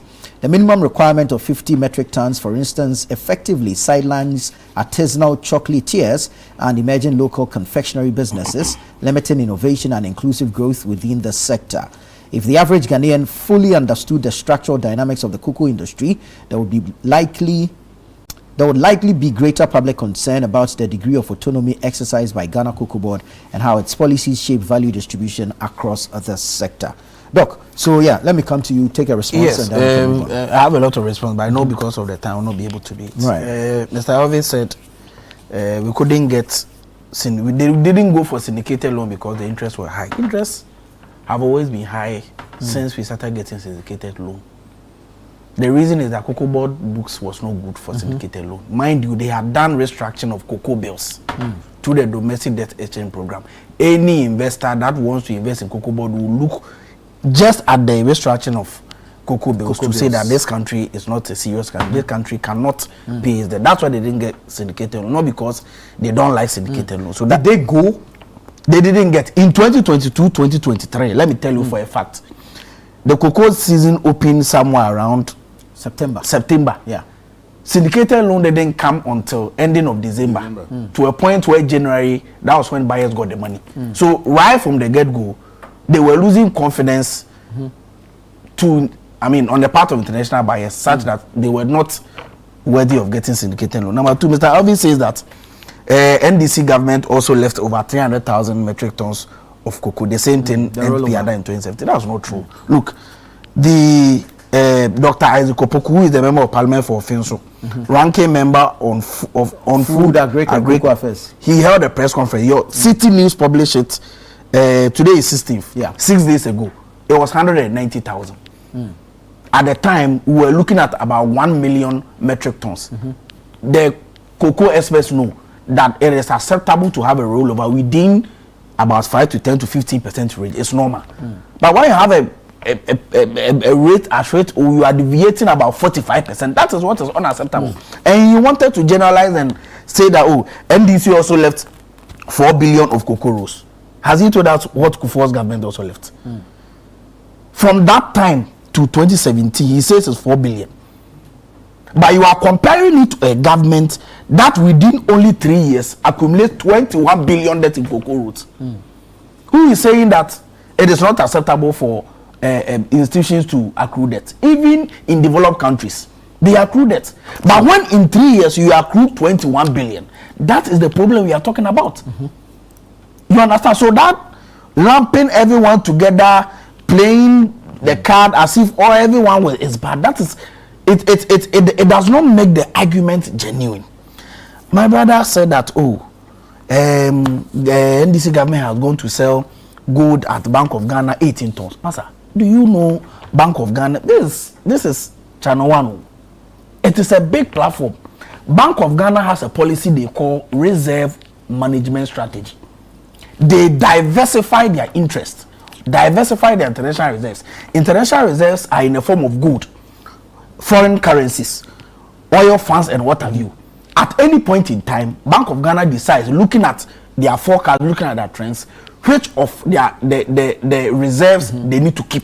In fact, internationally, it is acceptable that gold as a part of international reserves should range about 10 to 20%. But Ghana's gold reserves reach as high as 43% of our total international reserves. When the Bank of Ghana did that diversification, I can tell you that the next day, gold prices came down by 4.5%. $3 billion was lost on the international market. Imagine if that gold was there. And when the Bank of Ghana diversified the gold asset, they did not go and chop the money in their mouths. They invested in foreign fixed deposits and other things. I can tell you that Ghana's local domestic gold program will make sure that in the next coming weeks, our gold reserve will go as the same tonnage. Almost about 40 tons. So when you come and sit on a platform and do the usual MPP roadside propaganda, come and say the NDC has sold 18 tons. What kind of analysis is this? Again, he said that, President under Rawlings, we were doing cocoa production of 280,000 to 380,000. It was Kufuor that sent it to 700,000. Have you forgotten that Mills also sent it to almost 1 million? What did President Kufuor do leave us? You inherit a cocoa tonnage of 960,000 metric tons and leave us 432,000. Then you come and sit on a platform and deride the NDC government. You understand the point? He says that President Mama was giving 400 Ghana cedis and Kufuor sent it to 3,100. What was Kufuor giving? If President Mahama was giving 400, then Kufuor was doing about 200 Ghana cedis per bag. That analysis he has not been able to make. He said that under President Kufuor, they were producing jute and what have you. So why were they importing the jute sacks? If we were producing jute in Ghana, why were they importing jute sacks? You see, the argument is disjointed. He says that they only did subsidy on fertilizers because people were smuggling it. Everyone was smuggling fertilizers in Ghana. Everyone was doing that. It is because you did not care about cocoa farmers. You were not giving them fertilizers. You were not giving them seedlings. You were doing all manner of things to a point where your tonnage had to decrease from 960,000 to 432,000. Then you come and sit on a platform and they write a government that left you 960,000. He says that, they developed cocoa processing company. Mr. Elvis rightly said that, but the cocoa processing company has been drowned in debt. Materialize. Yes. Yes. So all these things are not true. NDC government impoverished the people of Ghana cocoa farmers. Master, are you in this country?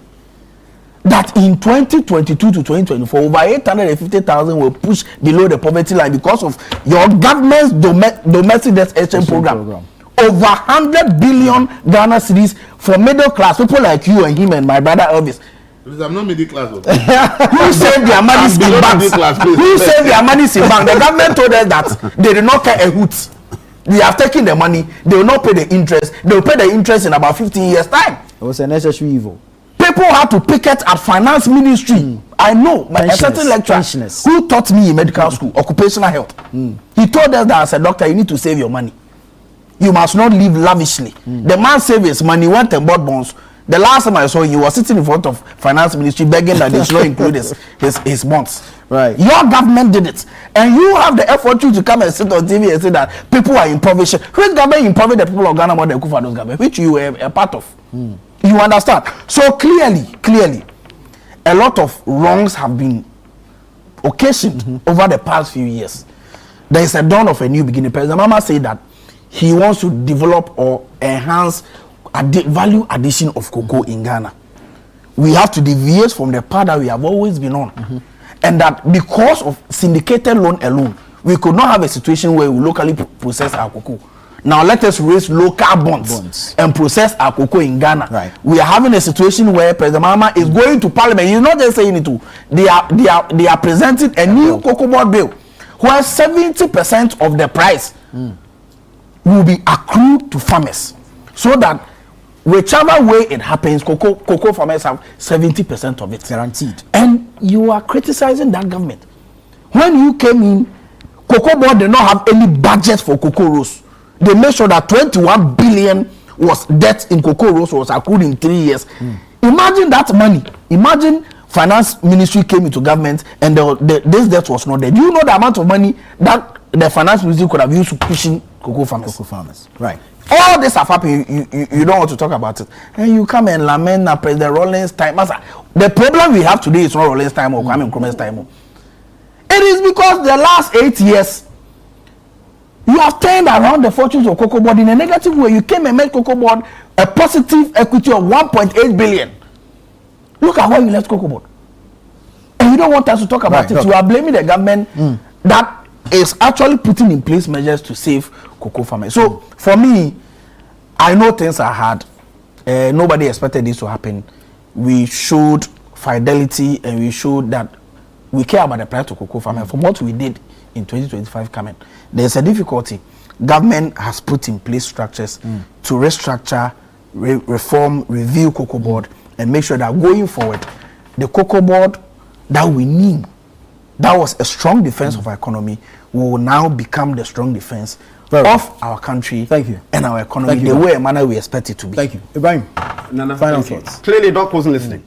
He was not listening to anything that I said. But Ghanaians are listening. You're talking about impoverishment of the economy. Have we forgotten the incompetence of John Dramani Mahama? When you were voted out in 2016, was it because the economy was doing well? Was it because suddenly we didn't have Unemployed Graduates Association? If I'm going back into history, it's purely to showcase and explain how. Because he started his whole presentation that he sympathizes with the cocoa farmers, that they're going through tough times, that they have rather been the supporters of the cocoa industry. And I gave the historical facts to debunk the lies that Dr. Aye was saying. It's important, and I gave credit to Rawlings just to be fair in my summary. But the reality is this: which administration has really invested in the cocoa sector? And it is clearly not the NDC. When I talked about jute sacks, you see where he said, why are we importing? In your 19 years, what did you do? Leave the 19 years for even of Rawlings. In the Mills administration, tell me what you did to really revamp, invest, and make sure that you add value to the cocoa sector. It's true. We had the economic crisis in the latter part of President Akufo-Addo's administration. I don't think anybody will tell you otherwise. But you got to look in terms of the cocoa sector, what did we do? How is it that farmers, and these are the best people to tell you where they're feeling the pinch. He who wears the shoe tells you where it pinches. And you sit here on this national platform trying to poo-poo what actually happened under your administration. Whereby, and you're telling me that we've cancelled subsidy. The free fertilizers. The reality is this: if people are selling, or rather smuggling, the fertilizer, you put in solutions to curb it. That's what any sane government would do. And you saw the reality in terms of what happened. When I mentioned, for example, now when I mentioned example, that we took the metric ton to 1.05 million metric tons in the 2020 season. Refute that if you can. That is what? Increased income in production and for the cocoa farmers. We're sitting here looking at the raw data. MPP has looked at it holistically. It's the Bondu Kwan jute factory, the one I mentioned, owned by Asante-Hene, otherwise known as the Royal Jute Factory. Then there's another one also called Kotoku factory. These are interventions that the NPP put in.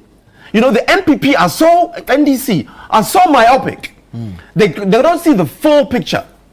And when you look at how Ghana's economy has grown, over 200, one district, one factory interventions, of which the Bondu Kwan jute factory is one of them that I mentioned. Yes, we were importing jute factories still, because your government sat on its bum, sat on its behind, and did nothing in that area. So when I'm recounting, you say you're giving us a long history, because Ghanaians don't have short memories, as you and John Mahama, President Mahama, would have us believe. We are talking about something that is so clear in terms of Ghana's economy. We're talking the cocoa sector. And a certain administration, which is the MP administration, has put both effort and policy into making sure that we add value there. Elvis is 100% right to say that, yes, we've expanded the processing, but it's indebted. That does not take away from the fact that from 13% processing capacity to the 34% processing capacity that we have now, you can't do that, do away with it. Right. Because it's largely private. Yes, processors coming in. Sure, not CPC. I understand that. Increasing I understand. capacity. I understand. But CPC has not. Good. Even though the investments were made. The point that I made was that CPC expanded its capacity from 110,000 metric tons to 400,000 metric tons of processing capacity. Yes. That's just increased capacity, yes, but did not meet it. That could not make I can't speak to that, but I'm telling you the reality. But indeed, it is the private sector who is the major off-taker. Right. Niche, Olam, Barry Callebaut, they're the major off-takers. And so for government to say that, yes, we want to increase, make sure that 50% of the raw beans is processed before any other is sold, is a step in the right direction. True. But I'm telling you where we came from. Right. From 13% to 34%, give that credit to the NPP. Where in fact you see that there's and I say the best person, I will speak my NPP, he will speak his NDC. And Elvis will do his best to be in the middle. But the cocoa farmer, Nana, is the best person to discuss this issue and tell you where they have enjoyed better, whether under NPP and the NDC. And so giving you the holistic audits or chronology of where investment has gone, everybody watching now will say that, yes, Ibrahim Ajay, you're right. Right. You, when I say you, NPP have fully invested in this sector over the years, and we continue doing so. Very well. Very well. So no matter what you say, it won't wash with those who really know where it pinches. You promise them 6,000, then you want to come and hoodwink the farmers and say, oh, Mr. Mepalmacho, I can only give you 2,500. The cocoa farmers will remember very well. Very well, come 2028. Thank you. We have a few minutes to go. Let's touch on this issue of terrorist attacks and Ghanaian tomato traders being caught in the crossfire. Let's look at the impact on trade, transportation, and security around our borders. I've always been wondering how our traders will be able to go to Burkina Faso and come back, because if you monitor the international landscape, you realize that the place is very volatile. In fact, just last week, the rebels and the government forces actually clashed, and over 100 people were killed, both rebels and soldiers. So when I hear that our people still go there, and I'm like, hey, are they going with some form of security protection, or they are only doing their normal trade?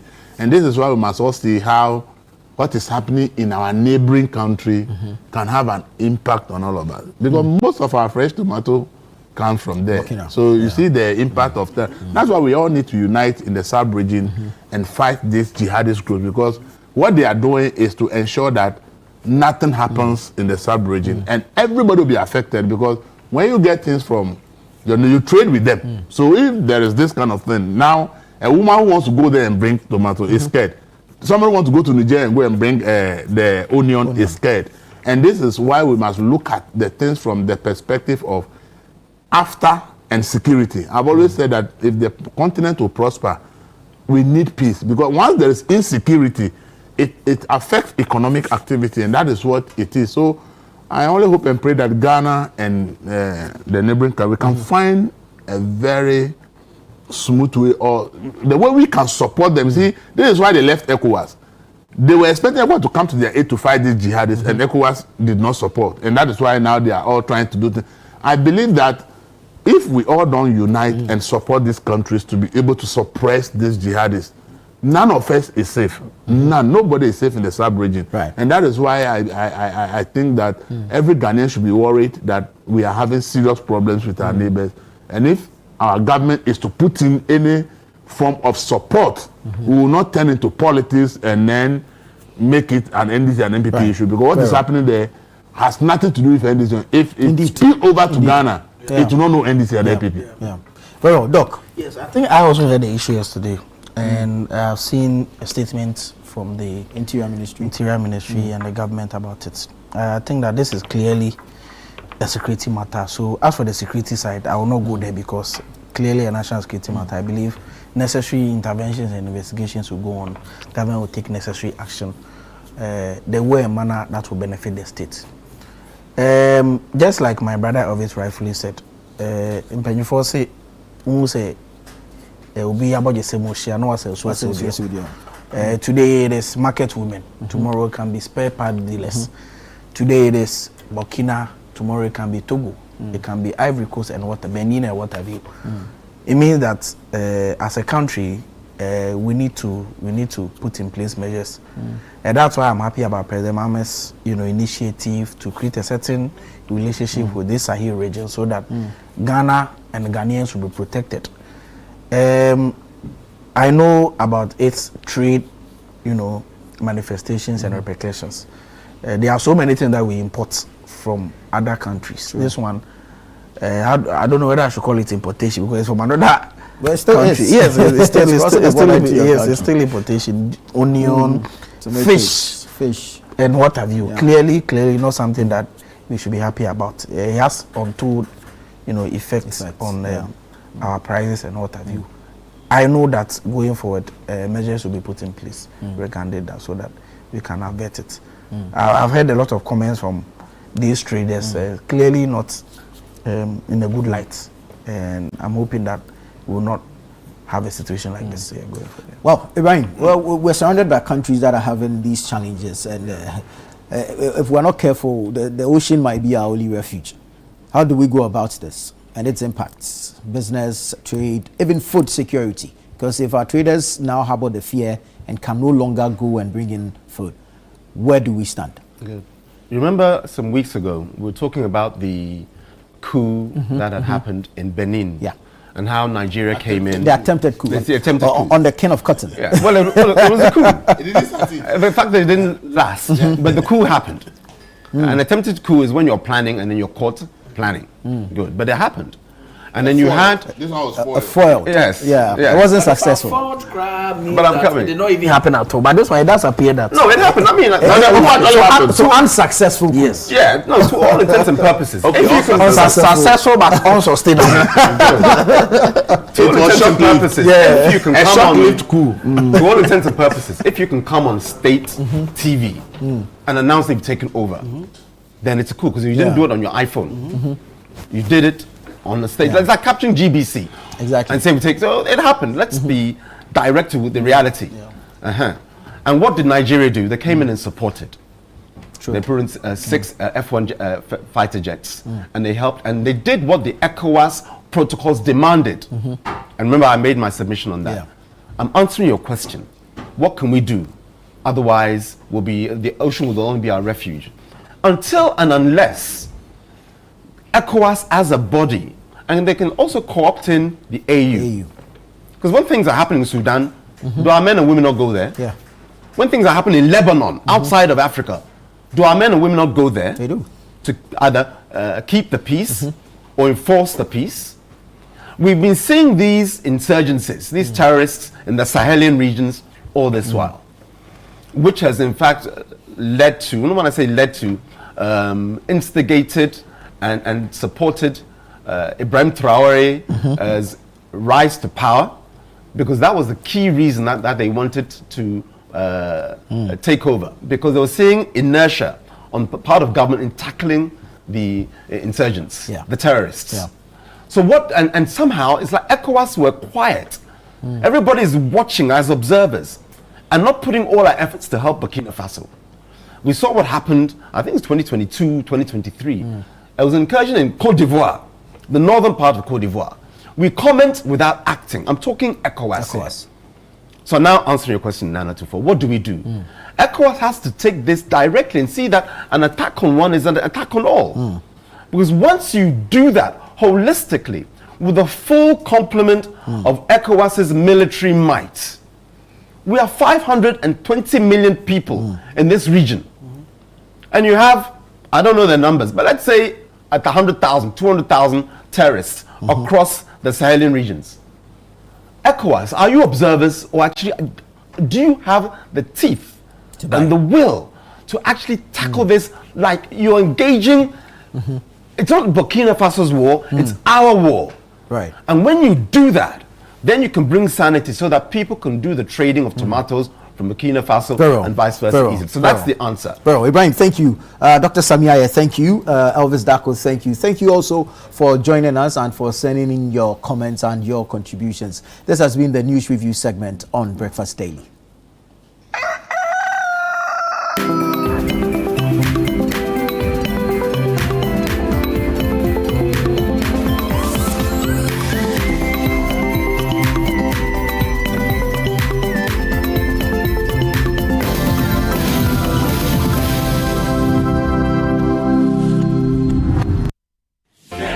Are you ready to revolutionize the future of agriculture? The Ministry of Trade, Agribusiness and Industry, in partnership with the Ghana Exim Bank, proudly presents the Ghana Agrotech Fair 2026. The fair will feature exhibitions, market linkages, masterclasses, and workshops on climate-smart farming, digital tools, and export development. Join us at the Black Star Square from March 17 to March 19 at 9 a.m. each day. The President of the Republic, His Excellency John Dramani Mahama, will be assisted by the Minister for Trade, Agribusiness and Industry, the Honorable Elizabeth Ofusue Jari, and the Chief Executive of the Ghana Exim Bank, Honorable Sylvester Adina Mensah, to open the fair. Government agencies, agrotech firms, startups, farmers, financial institutions, and the general public are all welcome. To exhibit or for inquiries, call 0559 679326 or 0242 585419. Ghana Agrotech Fair 2026, transforming agribusiness through local innovation and technology.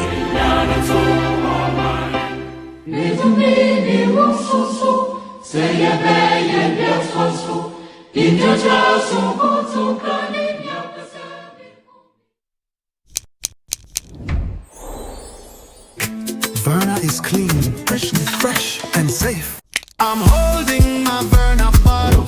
No plastic seal, no worries. Open and hear the sound like click. That sound means it's fresh, no trick. No plastic seal, but it's still pure.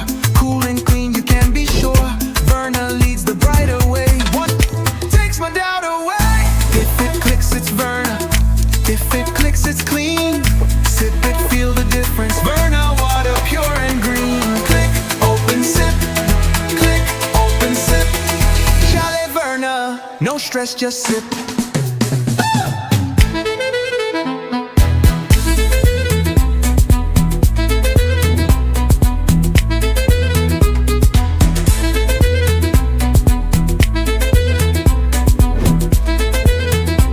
Chalet Verna, no stress, just sip. This advert is FDA approved.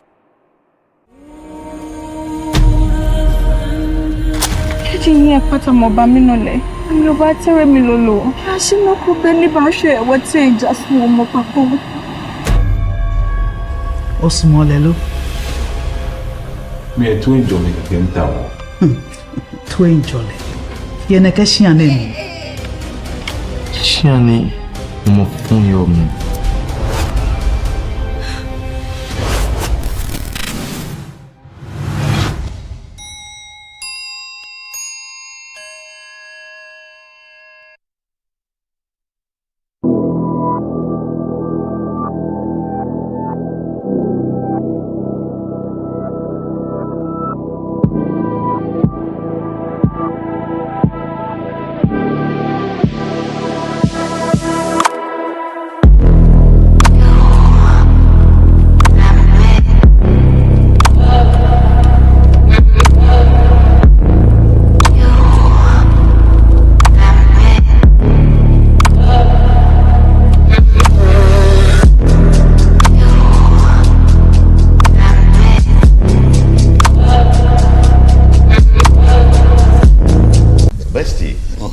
My lovely family.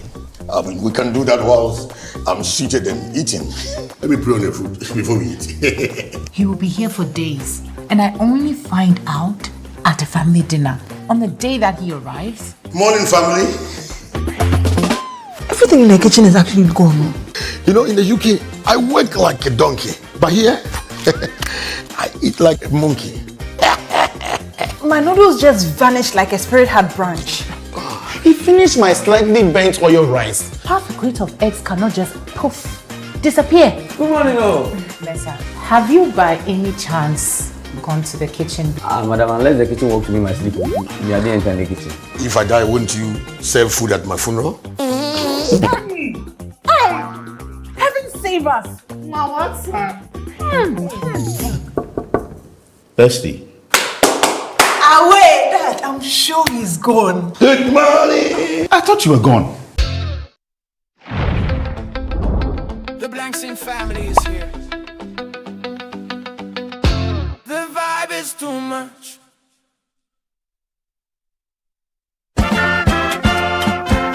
We are gearing up for the trip of a lifetime. Heritage Caravan 2026. From 1st to 8th March 2026, 8 days, 14 regions, 1 legendary caravan. We're touring Ghana in the most spectacular way on the Heritage Caravan, exploring the beauty, history, and stories that make our nation unique. Rolling out from Greater Accra through Eastern and OT, up north to the Northern and Upper East, and all the way to the Western region, hitting iconic destinations across Ghana. The Heritage Caravan 2026 will be fun, educative, refreshing, and most of all, remarkable. Stay connected. Follow Channel One TV and 97.3 City FM across all social media platforms for updates and join the conversation using the hashtag Heritage Caravan 2026. The Heritage Caravan 2026 is powered by Channel One TV with support from City FM. And it's proudly sponsored by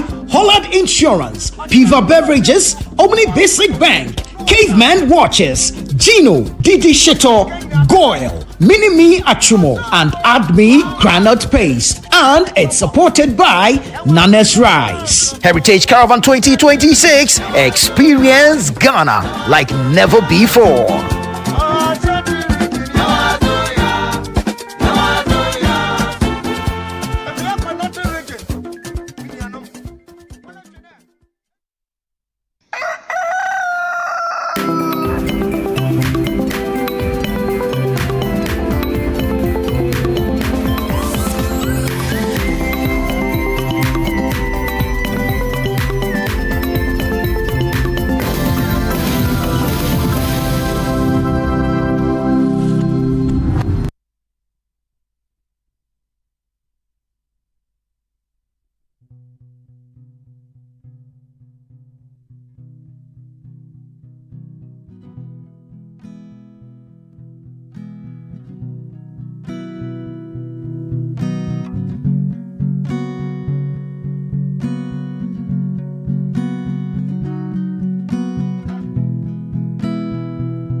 Blinded by city lights, so show me the stars tonight.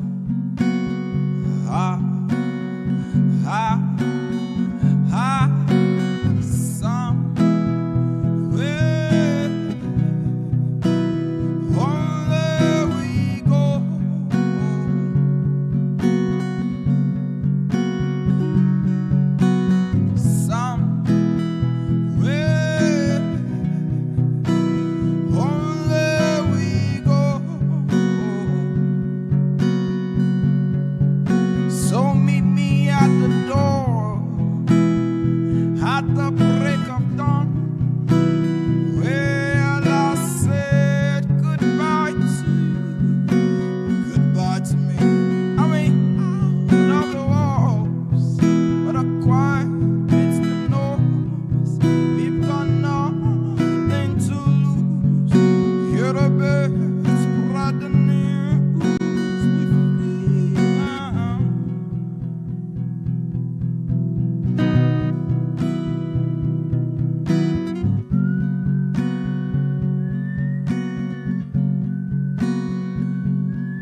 morning.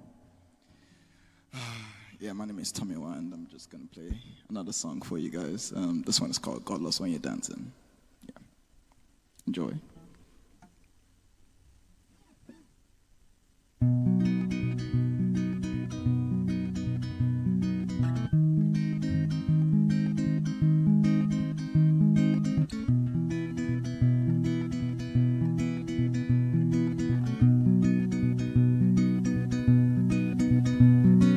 Smile a bit, my darling. I know it hurts more than a little. Don't shy away from me, cause it shows all the pain you've buried inside. I can feel there's some things words cannot describe. Like when you move without moving, I bet it's divine. God loves when you're dancing, so dance some more. God loves when you're dancing, so dance some more. Drawing close, let us sink in. I'm absorbed in your rhythm.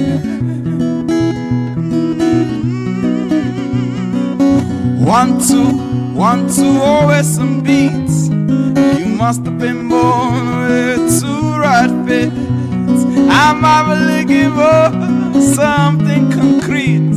You must have been born with 2 right beats. God loves when you dancing, so there's some more. God loves when you dancing, you should dance some more, so there's some more. Yeah, you know God loves when you dance, there's some more. Yeah, you know God loves when you dance. I tell you, laughing better, Ijo, yeah. I tell you, laughing better, Ijo, yeah.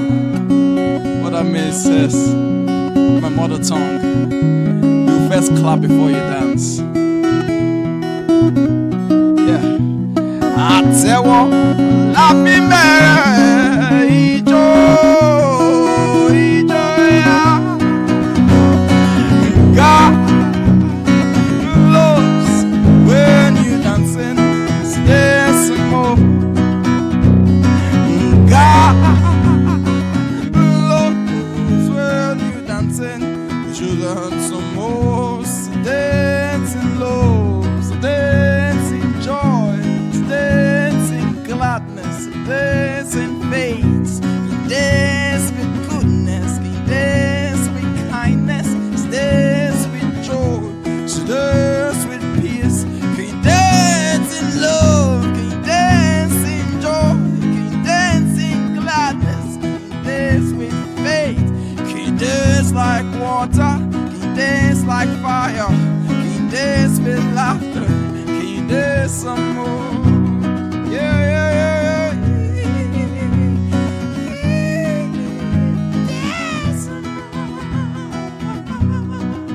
There's some more. There's some more. You know God loves when you dance. When the Spirit of the Lord comes upon my soul, I will dance like David danced. Oh, and the Spirit of the Lord comes upon my soul, I will dance like David danced. God loves when you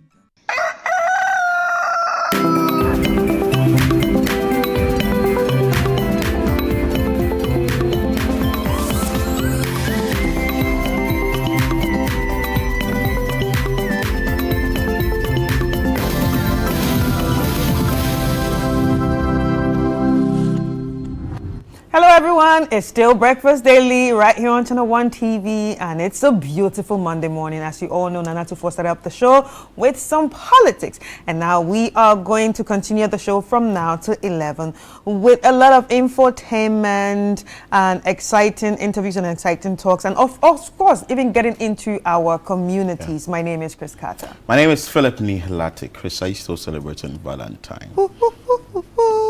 Love is in the air. How was it for you on Saturday? You said Jesus Christ is your Valentine. Jesus, now my Valentine. He never fails. So I had a good one. You got some gifts? Oh, yeah. Oh, nice. Oh, nice. I got flowers delivered to the house. Oh, beautiful. By Jesus Christ. Beautiful, beautiful. And some people also had interesting moments. I saw videos on social media.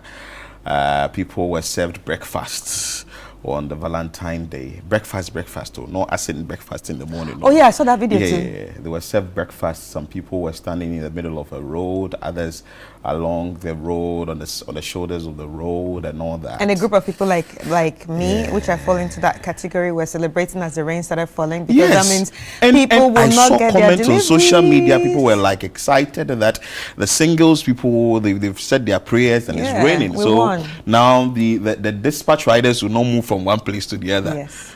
No, okay, for me.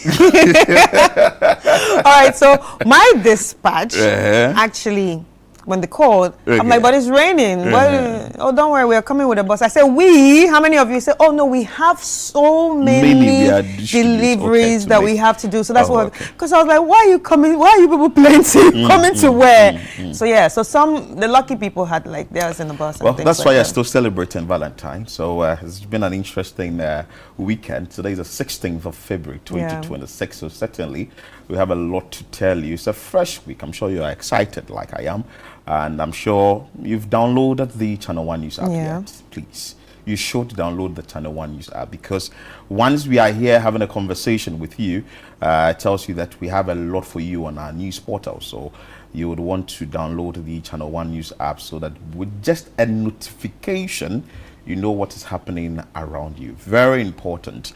We keep saying this is on the Google Play Store and the App Store. So please visit the Channel 1 News app now, or download it now, so that you can be able to get all the information that we'll be serving you here on City 97.3 FM and on Channel 1 TV. Reason is, most of the stories you see, you would see it on both sides, but you would want to download the Channel 1 News app today so that you get that information in your palm. All right, and in 2 weeks we enter the month of March, and that means the Heritage Caravan is on. But before that, I would like to remind you that the Heritage Month launch will be on Wednesday, the 25th February 2026 at the Channel 1 TV Gardens at 5:30 p.m. prompt. And we have so many activities that we are going to be engaging throughout this month. Of course, the Heritage Month series, where we get to learn a lot about the country, and also the Heritage Caravan, where caravanites will be traveling to 14 regions, starting from the 1st to the 8th, and the Back to Your Village food festivals, where we are going to be enjoying so many Ghanaian delicacies. And this month is actually sponsored by ADMI, Caveman Watches, Gino, Piva, Goel, Minimi, Achomo, Didi Shito, and of course Nana's Rice. Thank you so much for holding us down throughout this month of March that we are going to be entering, and also Hollard and Omni Basic Bank. Thank you so much. This is brought to you by Channel 1 TV and City 97.3 FM. So stay locked in on these two channels as we enjoy the Heritage Month. And as we are thinking of enjoying the Heritage Month, we are still reminding you that you have to eat Ghana rice, because it's very important. It's a campaign we are pushing here on Channel 1 TV with City 97.3 FM. So eat Ghana, build Ghana. Eat fresh, eat Ghana, build the future. Fresh from our farms to your plate. This is an agenda we are pushing here. You would want to ensure that you would be part of this all-important campaign. So taste the effort and taste Ghana. And this is actually in partnership with MasterCard Foundation, Agri Impact and 24-hour policy. So let your meal make a difference. Choose Ghana first. If you go to market and you want to buy rice, please ask, do you have made in Ghana rice? Yes, I'm sure there are some around. When you go to Makola or you go to... I think I should be an ambassador. Honestly, I think I should be an ambassador. Because anytime I go to Makola... Oh, you ask for... Oh, they already know. Oh, Ghana rice. Oh, wow. They're like, which one do you want? And I actually have a specific place that I really want it from. Yeah. Wow. Because they've showed me different types. I've tasted most of them, so they know that there is a particular one I want, especially the ones from the north. Yeah. It tastes earthy. Charlie. See? So I know these things. So anytime I go, they say Ghana rice. Oh, I say yes, Ghana rice. Ghana rice, yes. So please make sure that you grow up and get the Ghana rice now. Very important, so that we can all support our farmers and also create jobs. For now, let's move straight into our communities. Let's bring you an interesting and rather worrying story. I'm sure maybe you have used a footbridge at North Jolu in recent times. We understand that bridge has developed cracks. Our correspondent, or rather my colleague in the city newsroom, Sarah Apia, filed a report when she visited this place, or she inspected this bridge. Let's bring you that report after we speak to the authorities and ask them questions concerning this footbridge. Across the country, highways without pedestrian footbridges have become death traps. Time and again, lives are lost to speeding vehicles. One painful example is the Adenta Madina Highway. In 2018 alone, about 24 pedestrians were knocked down and killed while trying to cross the road. The absence of a footbridge turned a busy stretch into a corridor of grief. Sadly, similar incidents continue to occur on other major highways. Today, the concern has shifted to the North Jolu Highway. Unlike Adenta in those days, North Jolu has a pedestrian footbridge. It was meant to help protect lives, but now that very structure is raising alarm. Now, a careful look at the structure, one will notice the crack on the bridge deck, which has led to the float house moving out of their positions, and even the guardrails have also been misaligned. Now, standing on this footbridge gives a very uneasy feeling. Users say the damage occurred after a trailer allegedly rammed into the structure. Around 3:30 to 4. Na mi think na mi say trailer nu tina we excavator tina wo trailer su. Na anyome mi pon na mi kofia mbeduru ha na mi say ha ni nyina bubu. Wa say ade no a shifti kura. A shifti. Aha. Entino say na mi hunu ma jumpy. Misro say perhaps me neighbor wezo ebu ana be bibi. Since then, many pedestrians say they are afraid of using the bridge. They fear its structural stability may have been compromised and worry about the risk of a possible collapse. Some now risk crossing the busy highway instead of using the damaged structure, a dangerous choice that could lead to more knockdowns if urgent action is not taken. You know how it started, the pavement started removing. Then later we saw that part where the lady has reached has shifted. It's so scary. So instead of using the footbridge, now people have started crossing the highway, which is in itself very scary. So we are happy that you've also come to see it. Because imagine these collapses. Look at the number of cars passing here. Look at the number of pedestrians who also use this. There I'm scared. I'll just be praying. Okay, or sometimes I join those guys and just sometimes I hold my hands and use the highway. There's no choice because I want to cross it. There's a higher now. And says somebody to an amount come over Ramayana Kababua. Because the conditions is here. Sebit Mebuene and I China in him. The situation raises the question of whether road regulations are being enforced.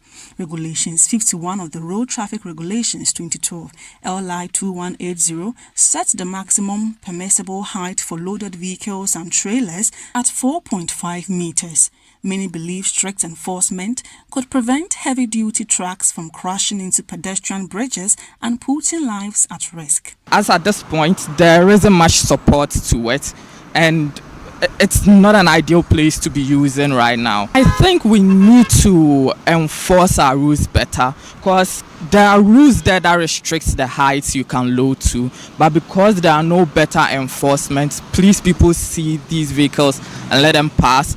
Without better checks and balances, there's not much we can do about these things. Should be a warning at the stairs so that people could desist from using this till the issue is corrected. Maybe a traffic light could be erected so that some zebra crossing, something should be done. I've seen places where they have something to actually check the height of those long vehicles. So if maybe something like that could be done, maybe at either the entrance towards here or at some point, any side the vehicles come from. Maybe when they realize that bad, they can't cross it. Maybe that can serve as a check for this. Municipal Chief Executive for Ayawaso West, Dr. Michael Mensah, says his office has alerted the Ghana Highway Authority to assess and repair the damage caused. So we were there to assess the situation, and we realized that indeed there was a great impact coming from a vehicle. Quickly, when we got back to the office, we wrote officially to the Ghana Highway Authority to come and assess the situation so that the issue can be addressed. And this is we did that because it is beyond our scope. And since then, we have been waiting to get a response from them. But I believe that once we've written to them, they are also taking measures to address the situation. According to Dr. Mensah, strict enforcement of the vehicle height limit will serve as a strong deterrent to drivers and transport operators who flout the regulations. We need to ensure that those vehicles comply with those regulations, because at the end of the day, when they don't comply, they are causing colossal damage to public properties and also danger to the public.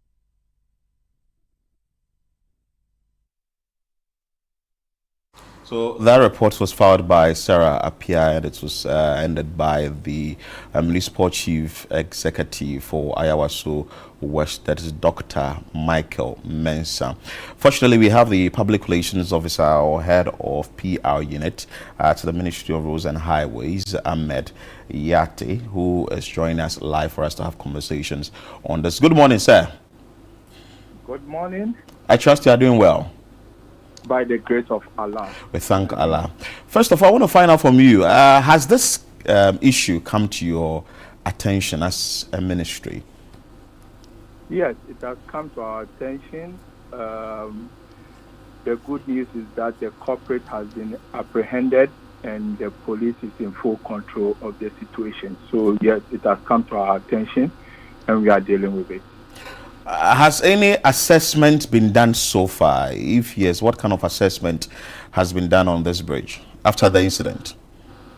So the bridge maintenance unit of the Ghana Highway Authority has conducted an emergency technical inspection and assessment of the bridge. It's obvious that the impact has caused significant, we call it localized structural damage to the bridge. The estimate for the repair of the bridge has been put to around 2.5 million Ghana cedis. And I should state that the corporate is going to fully fund the repair work of the bridge, because the corporate is currently in police custody. And so we are going to make sure that the corporate fully fund the repair work of the bridge. Our estimate indicates that it will take us 6 days to repair the bridge. And so we are going to put in a work program to ensure that that is undertaken as soon as possible. Great. So after the assessment or whatever has been done by the ministry or the officials from the ministry, is it still okay for people to use this particular bridge as we await a full repair of the bridge? Yeah, so what we've done is that we've placed the bridge under some kind of control usage with temporary safety restrictions. So if you go there now, you will notice that we have warning signal. We've installed it at both the pedestrian walkway and also where motorists can see it. And so it can be used, but under some restrictions. But as I said, we are taking steps to start once we know the extent of damage and we have the full cost of repair. We are taking steps to move in as soon as possible to start the maintenance work. And so we would like to caution the public on using the bridge. If you have alternatives, we will advise that we use the alternative route. But if we have to use it, we have restriction caution marks there. Once you follow them, you should be safe.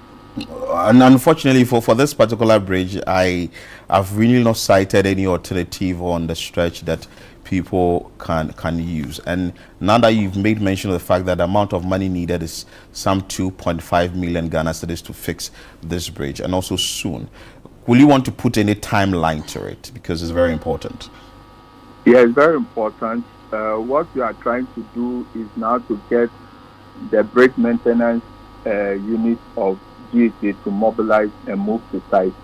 We are getting the corporate to get them, provide the money, and so that we can do the repair work. And so as soon as we are ready, we'll inform the public and put out announcements as to how we are going to do the work. I should also inform the listening public that in order to control the disruption to traffic, although the repair work will take 6 days, but we'll try to do it in a period of 6 weeks. So we try to use the weekend. So two days, 2 weekends, we work maybe overnight. Then the following weekend we work overnight. Then the following weekend we work overnight. So it will be a period of the work plan is to work within 3 weeks, but use 6 days to do the work. And so we'll be informing the public as to the traffic control measures that will be put in place once the work starts.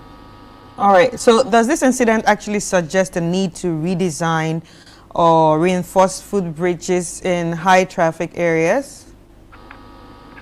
Not at all, not at all. This bridge has been constructed to international standards.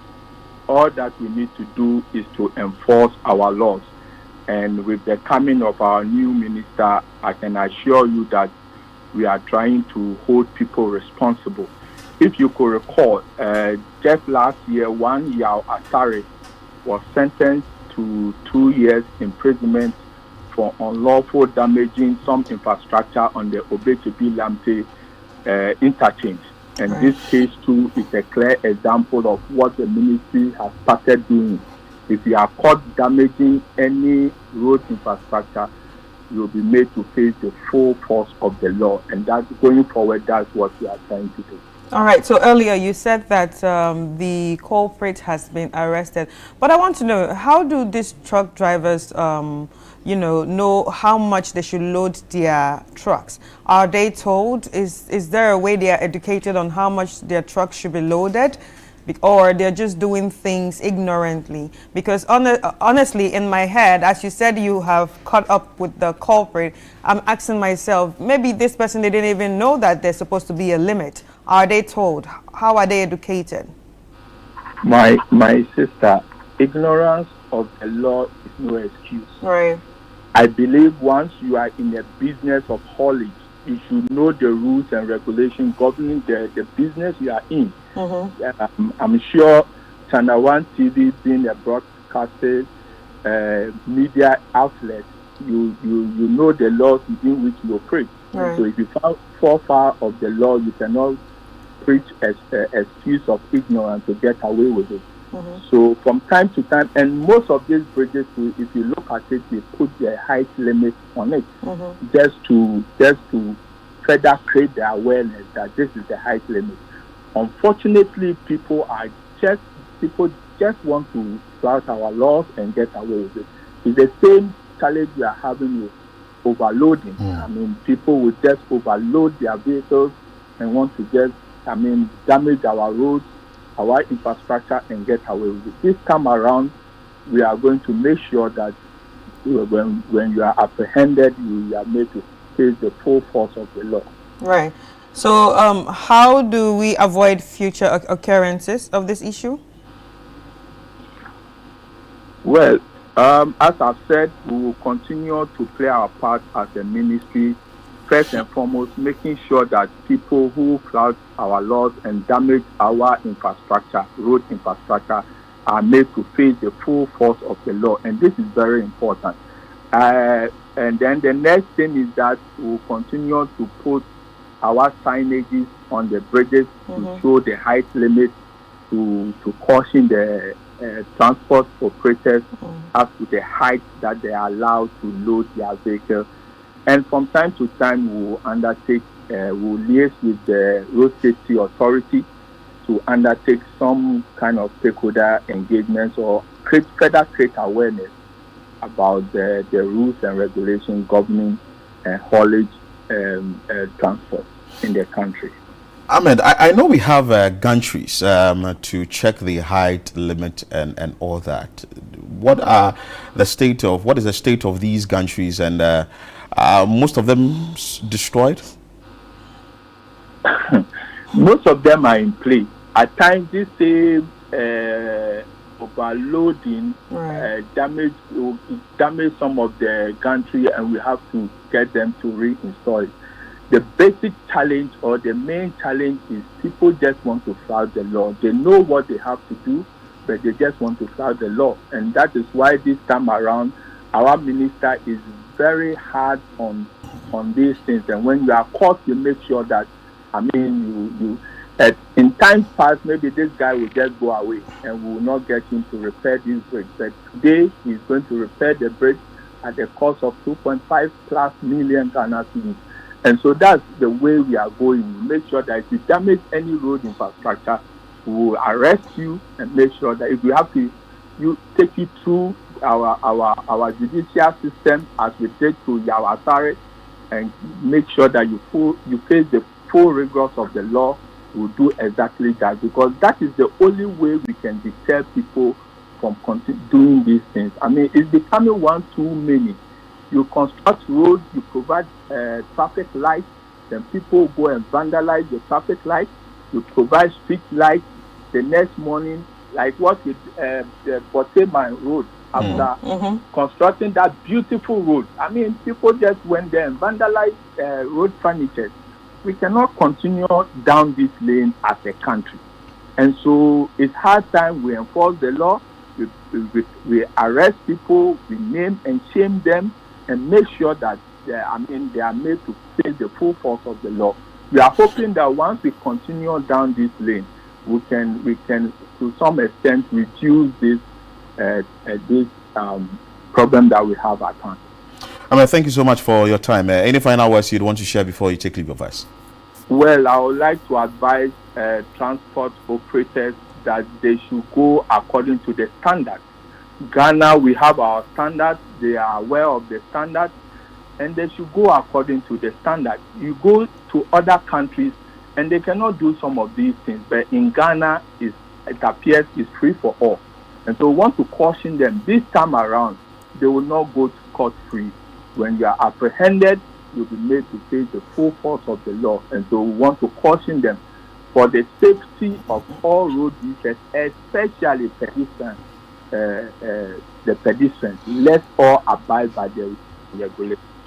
Grateful for your time, and we'll also be keeping and watching and what you be doing. We just hope and pray that you would expedite the process so that at least residents or individuals who use the footbridge will be safe. Very important, because there aren't any alternative on the stretch, like I said earlier. Thank you so much for your time, and we will engage you again later. Thank you. Chris, so that is it. Recently, we had an incident of a student from Unimac, Junimark IJ. Yes, he was crossing, I think, from the Fiesta side of the road, and unfortunately, a vehicle knocked him down. The other issue is that we need to encourage people to use the footbridges. So if there are situations like that, a timely intervention from the ministry is very important, because touch wood, if it happens that we should have another vehicle running into this particular bridge, it's already shifted already, and it's going to shift more, and it's going to worsen the situation there. Previously, we know the height limit was 4.5 meters, moved to 5 meters, and I think now some of the engineers are also suggesting 5.5 meters. We should get these truck drivers to stick to whatever has been agreed on, 5 meters, and that is it. You wouldn't go destroying the footbridges, and it now becomes a problem, and people will now be crossing this footbridge and do now have to be worried. A similar issue is at Achimota, I think Achimota Old Station, where you see that beneath the interchange, I think the whole place has now scraped because of people driving or using bridge, the height limits. They are not adhering to it. But anyway, let's pick up more information on this from a road and building consultant, engineer Abdullah Mahama. He has been in this game for a very long time. We ask him some few questions, and if there are education he would want to give to us and the general public, why not? Engineer Mahama, good morning. Good morning. I trust you are doing well. I'm fine. I'm doing good. Have you seen this footbridge yourself? Yes. What will you have to say about it? Your initial reactions? Well, I say good morning to your cherished viewers, and good morning to you and Chris. Thank you. Good morning. The day it happened, I think the next morning, I saw it on social media. I quickly copied and forwarded to some of the friends I know at the Ghana Health Authority. But I must commend them that even before the assembly, the Ayawasu washed. Before they even went to write the official letters, the Ghana Health Authority have already swiftly moved to the side to have a look at it. And that one I can say on authority that I spoke directly to the officials that matter in the field. And like you rightly said, they need, the PRO was saying they need some planning. You can't just have a knee-jerk solution to this. They have to plan properly, because that's a heavy traffic area. Yeah. If we have about 93,000 vehicles using the motorway, you can imagine those who are going to Medina and those who are there off to 37, maybe about 60,000 plus might be flying that route every single day. 60,000 vehicles. So if you want to come and plan for a renovation such as this, you have to plan the traffic impact assessment properly before you come in and handle the issue.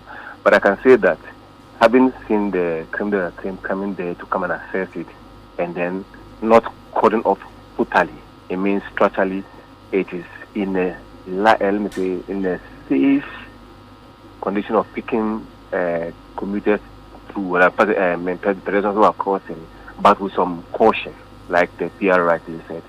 And so, coming to do the design, the redesign or realignment, the bridge maintenance unit for the Kwantumi will be coming to undertake that assignment. I can say on authority that the design of that structure, I heard Chris asking that whether the design has to be, we have to improve our designs in the country.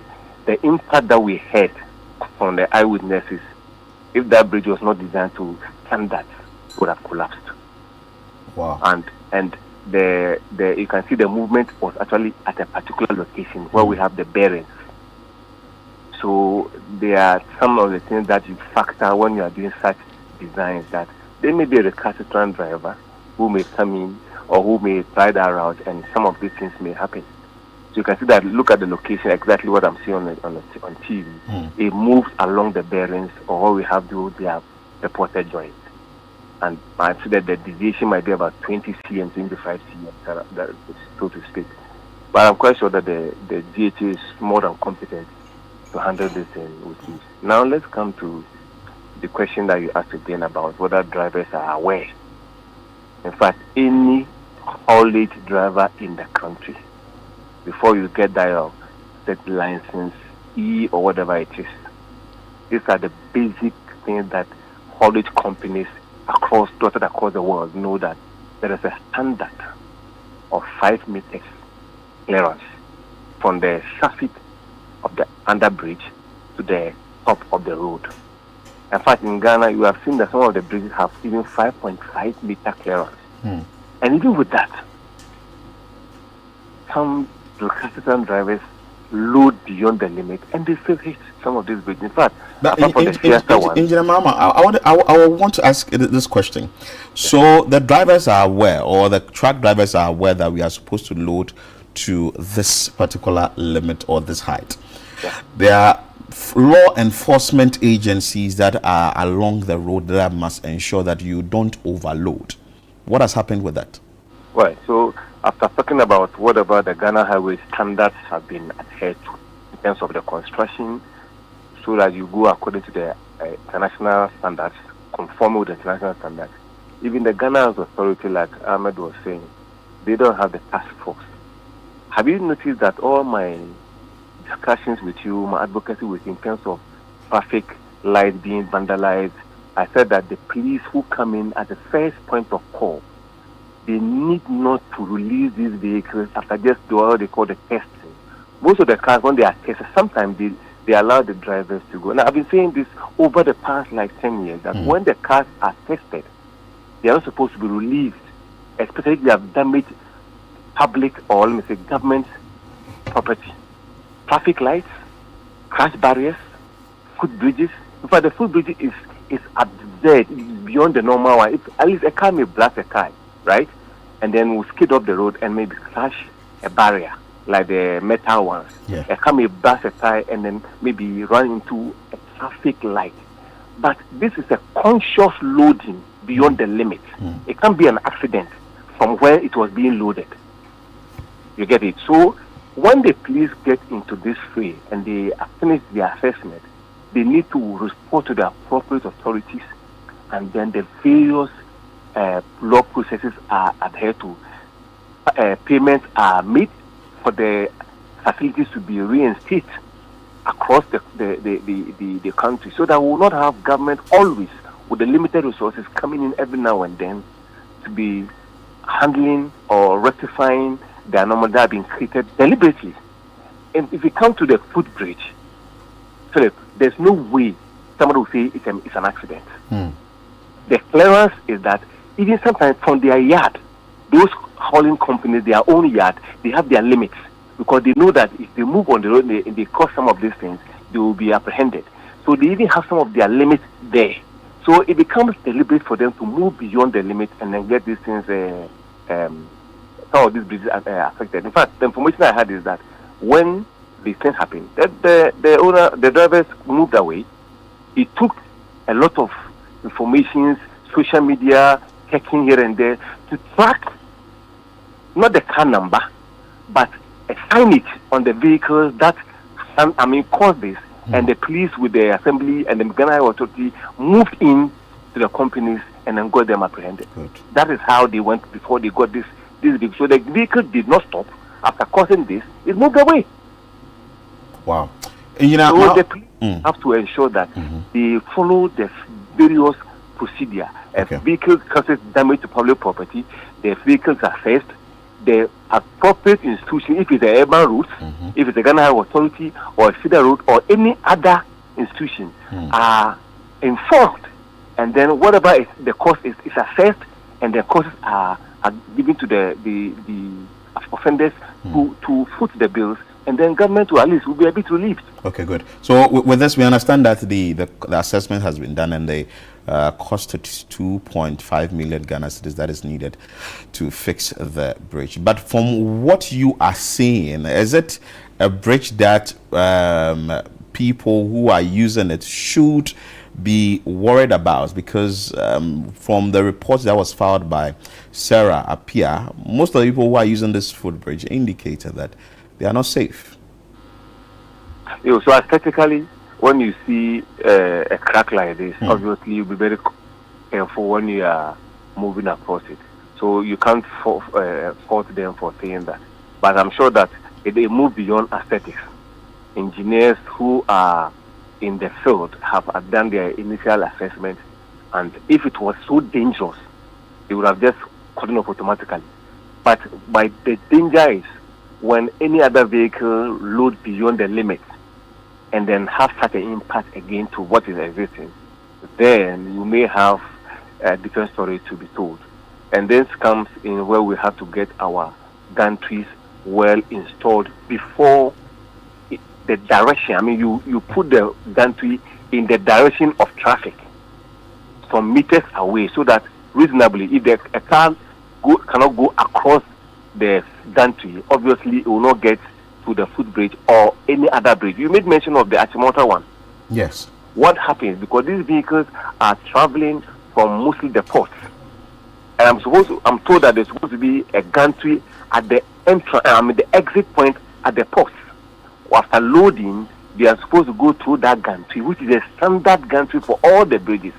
How come that some of them, when they go across that, they don't hit the gantries at the port, but when they come outside, they hit the gantry the footbridges and then the flyovers and the bridges. So we should be checking, and the first area is to check the port and other areas where we don't load from the port. So other vehicles load outside the port or overload outside the port. And once the gantries are there as a check, I'm sure that this will be minimized. I'm just happy that this bid didn't come down, and I can say on authority that the information, the interactions I've had with my very experts who are in the field, the bridges, the footbridges that we see on the roads in Ghana here are well constructed. Well constructed. All right, so talking about the gantry, you made mention that it's actually supposed to, it's actually supposed to be before the bridge. So when looking at this, where is it supposed to be? Okay, so if there are, there are a series of footbridges in a road that you don't have accesses coming from along the road. Let's say we have origin, if Ketekwasi is the origin. Yeah. And the Malam Junction is the destination. Okay. In other way, in the reverse way, Malam becomes the origin and Ketekwasi becomes the destination. Right. If there are no junctions that you deem that heavy vehicles will be coming to connect in between the origin and destination, then the gantries may be in this case 2. Right. Like you don't have any other roads connecting to the origin and destination. Then you know that this is okay. But in areas where you have other major junctions connecting, those junctions need to have a similar gantry. So depending on the nature of the road and the furniture, the accesses that connect to the main carriageway, gantries may be provided to ensure that you have having a clearance permit. That if you're able to go under the gantry, you have been cleared before you get to the footbridge. So I think Ghana Authority will be doing the assessment, and then they will be adding some of them have been damaged actually. I'm sure that the inventory will be taken, and some of the ones which are not in position now will be reinstalled, and then we can protect our bridges, because the cost of the gantry, obviously, if a gantry is damaged, it is something that can be that can be replaced easily, and that will not cost so much apprehension like when a footbridge is damaged and people may not be able to cross, in this case where they have limited areas of moving from one side to the other side of the highway. Okay, so you made mention of these footbridges in the country properly constructed, but as a consultant in this field, is there a need for periodic maintenance of our footbridges? It is done. It's because they don't come to us to tell us when they are doing. In fact, there are sectors. The road has its sector, the bridge has its sector, and so what they do is that the bridge maintenance. That's why we have a subset of the Ghana Authority, which is the bridge maintenance unit, and they have another mobile maintenance unit. These units they move around to assess our bridges, and those ones is because it's not like it's not a news of an emergency that just happened. So they check their footbridges, they check even the bridges, including the Adomi Bridge and the likes. And I've seen them do that a couple of times, even on the Adomi Bridge, with their boats underneath, checking whether there's some cracks or other things, so that if they feel like there's a crack, they go in and do those maintenance without even notifying them. Unless, of course, you're going to have a negative impact in terms of, let's say, traffic. And that, okay, this case, they will notify the motorists that XYZ is going to be done here. So because of that, traffic will be diverted or caution is taken for them. If they don't have any impact negatively on their commuters, it's not brought to their attention. But that is done, especially with our bridges, because they know that one bridge that collapses on its own, Philip, you know what is going to happen. Yeah. It's going to be a disaster. It's going to be a disaster. Thank you so much for your time. But of course, we need to ask you if you have final words you'd want to share with our viewers before you take leave of us. I just want the police to do their work well, and I want these haulage vehicles which know what they ought to do their work. Mostly, what I see is the impact we had at Abofu area about 2 years ago. The same footbridge that shifted at Abofu. Yes. Just around, Abofu before the Akwiteman underpass. And then that of this one, this one that has happened, and one or two others. It is mostly with an excavator. An excavator sitting on a low bed. Okay. Now, there are various low beds which are supposed, the name is low bed. It has to be it has to meet a certain limit in terms of even the low bed itself. Because the arm of the excavator sitting on the low bed, the way it's anchored, it may be higher if the ice or the low bed is a bit higher. So the low bed, they have to use the appropriate low bed to carry the excavators when they are moving across these areas, so that we won't have some of this impact. In fact, these are things that is a common knowledge to everybody. Like Ahmed was saying, they are aware, and that one of the things I also want the government to do is that when they publish any offender who has been sent to court, and when they go through the processes, this has to be made public to us, so that it will serve as a deterrent to Philip and myself that, hey, this person had this, and then this is the measures or the punitive measures that the person went through, sentences, considered sentence or penalty, like this one that we've just been told today. If you have not had this interview, we would have known that the 2.5 million CDs have been apportioned or allotted to the migrants who caused this disaster to the bridge. So these are the information that we need to have every now and then, so that it will serve as a deterrent to everybody who is using our roads. Of course, just a last question. I know the height has moved from 4.5 to 5. What is it now? Is it still at 5? No, it's not 4.5 to 5. The standard is 5. There are some 5. There are some roads which are limits.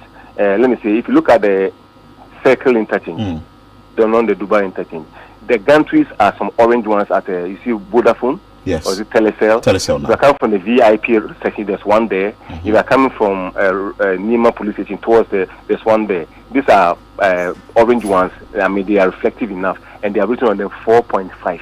Okay. So there are some constraints to that particular bridge. So if you have something that around 5 meters, you can't use that 4.5 bridge. Okay. But before you get there, these are actually, stated long before you get to you assess the bridge that you are going to use. But standardized is 5. Other routes have given 5.5, just to add some 5.5 of a meter as a clearance for safe passage. All right, so talking about gantries, there's one that they put from Jowulu to the Cramwell on that road. Is that a gantry too? But I think it's been taken off. Last year, a truck actually broke it. So that is why I said that once the inventory is taken, the truck that broke it, did the police get to know? If they got to know, what happened? These are direct surcharge to the vehicle owners.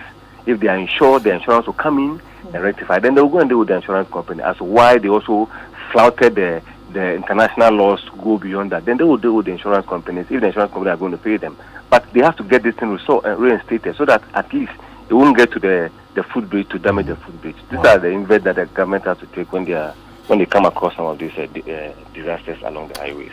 Engineer Abdullahi Imam, I'm grateful for your time. It's always been a pleasure having you to give us insights into these things, and of course we're following up keenly on what the ministry will be doing about it. And from what you have indicated, it's not as dangerous as it looks with sight, but the ministry would have to push and get it fixed. Chris, I think that the response from the ministry is helpful, because now we know that you've seen it, you are working on it, and you are getting some solution to the problem. So and you can be also punished if you if you are caught messing up any of the road furniture.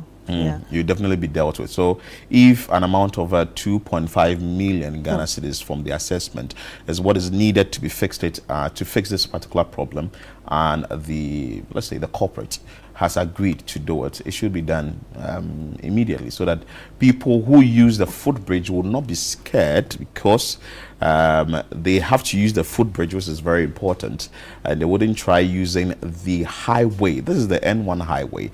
Just recently, I saw an accident happening just close to me. I was driving and I was shocked because someone was crossing the N1 highway, that Niboy, and this man, why won't you use the footbridge instead of crossing? That is, I think it's a 4 lane is maximum of 10 lanes. And you want to cross from one place to the other 10 lanes, and eventually, just looking at the mirror, my rear mirror, I noticed that he's been knocked down. Yes, he was knocked down by not a vehicle, but a motorbike. He was knocked down because he couldn't dodge. He couldn't move and trying. So at least these things should be worked on immediately, so that we would find a solution to the problem. People who are using the footbridge would not be scared, and maybe to other footbridges too as well. It should be checked. And people who load the trucks, the truck drivers, at least and the be truck owners considerate. too, Yes, because at the end of the day, if the driver there is caught, is a story that I've seen here, which is very important. And the Minister of Roads and Highways governs Kwame Agboja, when he had an engagement with journalists at Government's Accountability. This is what he said. The Ministry of Roads and Highways, or the Minister of Roads and Highways, Kwame Govins Agboja, has announced a significant increase in the penalty for overloading vehicles on Ghana's roads from 5,000 to 50,000 Ghana cedis. And I think this should be enforced. Speaking at Government's Accountability Series at the Jubilee House on Wednesday, July 30, that is last year, the minister said that the move is aimed at discouraging the abuse of the axle load system, which continues to damage the country's roads. And once you are overloading, certainly the height is also going to go high. And if you have been watching the ministry, one of the biggest challenges we have is the axle load regime. He said, whatever money we collect in terms of penalty, or whatever you pay in respect to axle load, is not a fee. It's a penalty for wrongdoing. Mr. Agboja stressed that government's goal is not to collect revenue through fines, but to eliminate overloading entirely. So that is it. We are trying to at least get the right things done. If what is supposed to be done by the authorities are done, and as citizens we destroy it and we go back again and we are accusing the government of not doing its job, it's a bigger problem, because you've overloaded. You've seen that it's 5 feet, and that is what is the requirement is, and you are driving. You've seen that the load you are carrying wouldn't be able to go through, but you are forcing your way through. Anyway, this happened within the Ayawaso municipality, and fortunately we have the municipal chief executive, that is Dr. Michael Mensah, joining us for us to have a brief conversation on this. Good morning, Honorable. Good morning. I trust you are doing well. Good morning to our cherished listeners and viewers as well. So briefly, when did this incident happen? Then when it happened, what did the assembly do? All right, thank you. It came to my attention last 2 weeks Friday. It came to my attention in the evening, and as soon as I got wind of it, I moved to the site with my coordinating director, the municipal road engineer, the head of works department, and then the head of the physical planning unit, to assess the situation.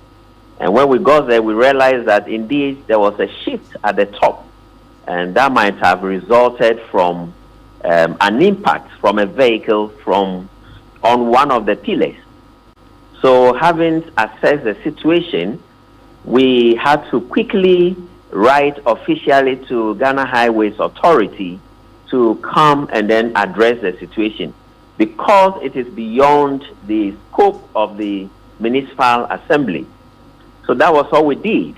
And then later we had to follow up on that And the response we are getting is that they are actually putting themselves together, and they are arranging for a crane, and which would help reposition the portion that has shifted.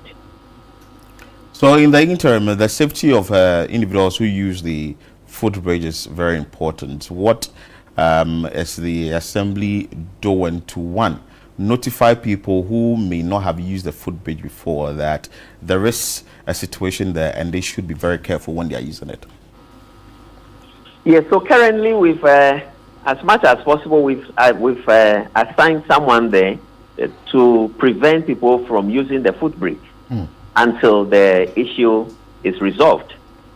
So as I indicated today, the follow-up, the response we are getting is that they are arranging a crane to reposition the portion which has shifted. And I'm sure pretty soon we are going to get the issue addressed. But if you say to prevent people from using it, what is the alternative? Yeah, currently there's no alternative. To cross it, there's no alternative. The only alternative is to prevent people from crossing from that point, because we cannot guarantee safety. When you get to the top, we don't know what would happen. So you can't cross from that point. And you said soon from your side and monitoring with the ministry. Is there any timeline they may have given you that we are working maybe 2-3 days and we will come and fix it? Well, the assurance being given is that very soon they will be coming. Ghana Highways Authority, it falls under their purview. And that is the information or the response we are getting. Even today, we contacted them, and we are the deputy CEO, and we are reliably informed that they'll be coming to address the challenge. Thank you so much, sir, for your time. Dr. Michael Mensah is the Municipal Chief Executive for Ayawaso West Municipal Assembly, and he has indicated that they are liaising with the Ministry of Roads and Highways, specifically the Ghana Highway Authority under the Ministry of Roads and Highways, to get the issue addressed. So we'll be following up keenly, and we will definitely be telling you what the update will be once this issue is concerned. We've spoken to the Public Relations Officer or Head of Public Relations Unit at the Ministry of Roads and Highways, Nazril Ameriate, who has mentioned that an amount of 2.5 million Ghana cedis is needed to fix this, and the corporate will bear full cost of this. Also, Engineer Abdullah Mahama, that we spoke to, who is a building and road consultant, has said that, well, law enforcement agencies must work. Also, the truck drivers must ensure that the right thing is done. I'm sure that with this new minister, like Ahmed made mention of, a number of things will be enforced so that we won't be seeing these things on our roads. It's very scary for people who are using the footbridges, and also it's going to prevent a lot of people from using the footbridge. But it doesn't stop us from speaking about it, because crossing from one place to another on that highway is very, very dangerous. So maybe the work must be expedited so that the footbridge will get back in shape. And also the law enforcement agencies would have to work so that we do not have trucks overloading and flouting the height that is required, that is 5 meters, and we having issues like this, and they're destroying the road furniture. Very, very sad, Chris. No, see, I think, at the end of the day, we like to blame the government. Why are they not doing? Why are they not doing? We expect them to do this, we expect them to do that. But at the end of the day, I feel like governance is, it's an all of us thingy. It's not just to certain people. Yeah. Do you understand? It's not just to the people we voted, but also our own behaviors. If you know what you are supposed to do, just do it right. Why do we always have to flout rules for issues to be talked about? Do you understand? Because I feel like this wouldn't have happened if the truck driver or the truck owner just at the end of it, they just stuck to the amount you are supposed to load your car. And that's it. And then when you do it, you try to run away. And you were arrested. And then you were arrested. I like the part that he was arrested. I like that we've been very proactive with that. And I like that the ministry has also taken it on. We'll be following up the story keenly. And should the ministry go there and the exercise will begin, why not? We are here. We will talk about it and we'll give you whatever coverage that you need for the general public to know that some form of work is being done. We'll go for a quick break. When we come back, we'll bring you more on Breakfast Daily.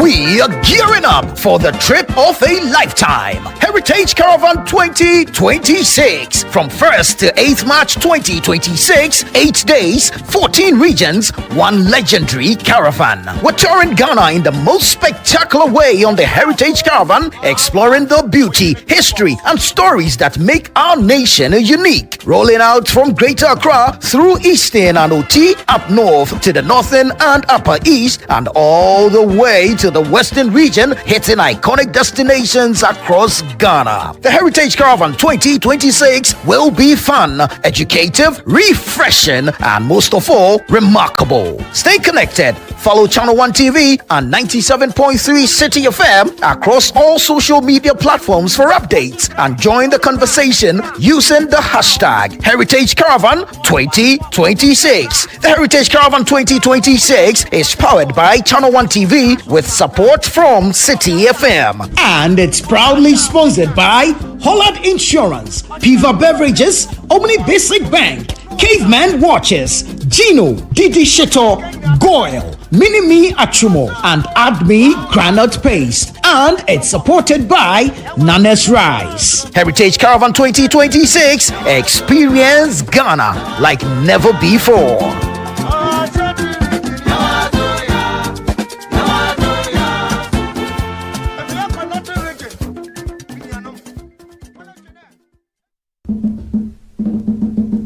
Ago Ghana. This much, we don't just remember where we're from, we celebrate who we are.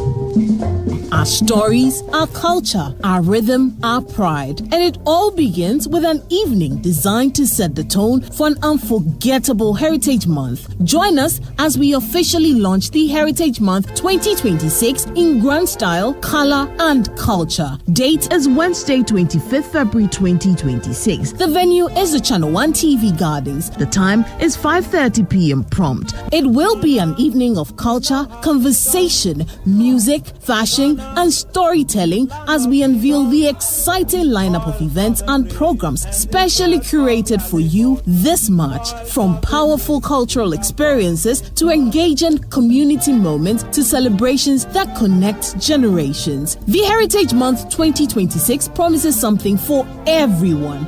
This is more than a lunch. It's a gathering of cultural lovers, a meeting of tradition and modern expression, a night that sets the heartbeat for the month ahead. The Heritage Month Launch 2026. We will see you there. This event is strictly by invitation.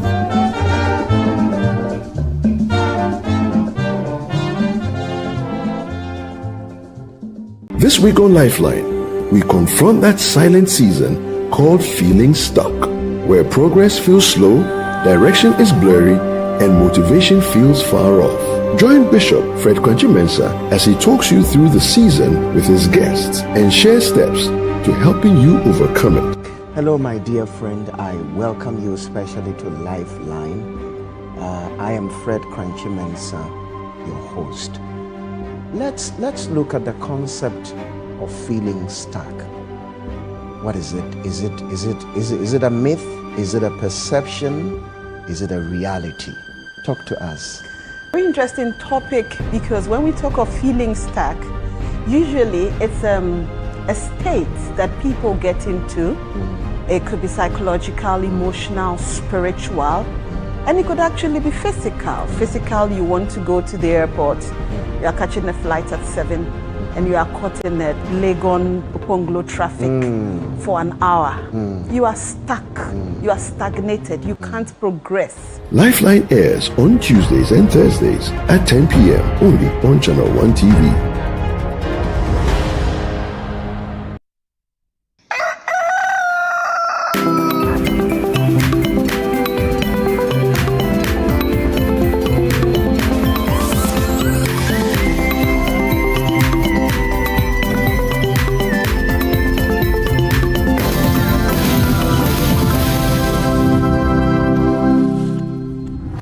Welcome back. It's still Breakfast Daily right here on Channel 1 TV, and now we are about to talk about the Heritage Caravan. And as you all know, it's the 10th edition, and we have only 2 weeks more to go. And I hope the Caravanites are preparing to tour 14 regions of the country. So in studio with us is Frema Edunyame, who's the head of events and partnership right here at Channel 1 TV and City FM. And she's going to break it down to us. What should we be expecting? Hi, Frema. Hi, Chris. How are you? I'm great. How are you? Fine. You've been busy. Well, we need to be busy. Better busy than idle. Wait, where's Frema? She's doing Heritage Caravan. But I always know where to find me. Well, apart from Heritage Caravan things, we know where to find you. So we are on. Yes, and we've been speaking to some of the sponsors, and one that made me very excited was the Caveman Watches, especially for the fact that they are going to be the official timekeepers, so they're going to help you. Absolutely. They are going to be help. I kept saying, oh, they've come to help Frema. Frema won't shout again. Let's go. Because at this point, you have no reason to be late. We all have an official timekeeper. So we're very, very excited about that. Yes. So where are we now? Where are we now? I guess now we are on the countdown period, you know, so I was just checking the calendar this morning and I was like, oh, so the caravan is next week, you know, but we've been ready since, you know, we've been communicating with the patrons, you know, and the interesting thing is we still have sponsors, you know, joining. Oh, wow. Yeah, but I think even for sponsors, we are done now, you know, so in terms of anyone and everybody who needs to be on, we are all ready. Patrons are ready, sponsors are ready, various destinations are equally ready for us, you know, Team Channel 1, Team City, we are all ready. So so talking about the patrons, what's the number like? How many people are you going to be managing? So everyone coming together, we are about 200 people this time around. The 10th edition. Things are happening. Exactly. So, and don't forget that we are this year going with 4 buses. In fact, we've had to even change some of the buses because of the capacity. You know, earlier we're doing 2 of the buses. We're going to be 35-seater. But now we've had to scale up to all going with 42, you know, capacity, just so we can accommodate the people. But now we are done. Now we are just waiting. You know, Goil is on, so I know the buses have been filled already. We are just waiting for on your marks, get set, go. Then we are on the road. And how excited are the Caravanites? What are you hearing from them? You know, if you look at how the payment, you know, or the registration went, you would understand or you would appreciate the excitement level, because from even before we opened registration, we had a lot of people meeting you in town and asking, in fact, this year I have to be on the caravan, or we are at AgriFed, they are talking, I have to be on the caravan, we had food festival, I have to be on the caravan. So those who made it, you know, for the Heritage Caravan 2026, I mean, the excitement levels are so high, you know, and what you say, the people very excited about it, it also gives you some level of satisfaction, some level of, you know, okay, so let's do this. And everybody is ready for us to do it. They are very, very excited about it. In fact, as recently as last night, I got a call from somebody who was asking, is it possible to just give me one slot? Just to give me one slot. I said, no, then it means that Omani will not go. So that, so that we can give you. But that is it, you know. We still have people who want to go on the caravan, but unfortunately we can't take any more people. And so for those who were fortunate enough to make it onto the caravan, Charlie, the level of excitement, you can't just describe it. Right. And what are your thoughts about, you know, the people who keep coming back? I mean, you were the last one and then you still want to come back again. What are your thoughts about those people? Well, I'm okay with that. I'm okay with that. You know, we've had a lot of people come out to say that, but can't you let those who have been before sit so other people can also go? But no, what is the guarantee that we tell those people don't come, you will come? You know, and another thing too is every year is a different experience. True. So it doesn't matter if you've been before, all right? And I'm sure they know this. I mean, if it was the same experience, I don't think people would want to come back if they know that this is what we are going to get, if it's that predictable. But it's not. And so you can't be on this year. Next year, if you are not on, you really miss it when you watch the diaries on TV, because we make sure that every experience is different. So every year, the routes we take, the hotels we are using, the activities, I mean, everything is different. So yeah, it also means that if you really want to make it, just ensure that you prepare and psych yourself and don't miss the deadline. We've already started telling people to start saving for next year. If they start 1,000 now, by next year, I'm sure they can. You know, and sometimes I don't think it's even about the money, because I've heard a lot of people say that, Charlie, in fact, people who came to make their payments, you know, were actually like, I think this is cheap, you should scale up. I said, oh, really? Because they appreciate what we do and what the caravan offers to them. Okay, if you look at the transportation, look at the hotels, I mean, the class of hotels that we use, if you look at the experience, the entertainment, everything, the tourist sites and everything that goes with it, you know that it's a giveaway. I think what people don't do properly is to monitor and follow the communication. All right. So the thing is, if we put the information out there that, okay, we are going to make the announcement of the how much, of the when, and what you can do in terms of payment on Monday or on the 12th of January, people just don't follow that. So they feel, oh, well, yes, and all that. So sometimes they have the money, but they feel, okay, so they've announced it, let me wait till midday, let me wait till tomorrow, let me wait till this is it. But I'm sure by now, people know that we can't even control that. Last year, in 24 hours, it was all gone. This year, in 5 hours, it was all gone. We don't know how next year will be like if Jesus doesn't come and we are all alive. We don't know how it's going to be like. So just pay attention when we tell you that follow our social media handles, follow radio, follow our TV, you know, for all the updates and all. Just do so. So what kind of experience should we expect this year? I said we. Like Who's the we? Like I was going to ask that. The we, who is the we here? Well, we will be watching the for watchers, you know, for watchers, just sit by your TV, follow the conversation, follow the caravan, because we'll be giving you the real-time updates, so you will know exactly what is happening. You know, if you don't get too angry that, look what these people are doing, they didn't take us, I couldn't make it, and like they are showing us this. Philip and I have started complaining already. It's okay. I mean, complaints are welcome. There's a complaint desk, you know, that maybe later we can put you in charge, because it looks like you understand that better. So.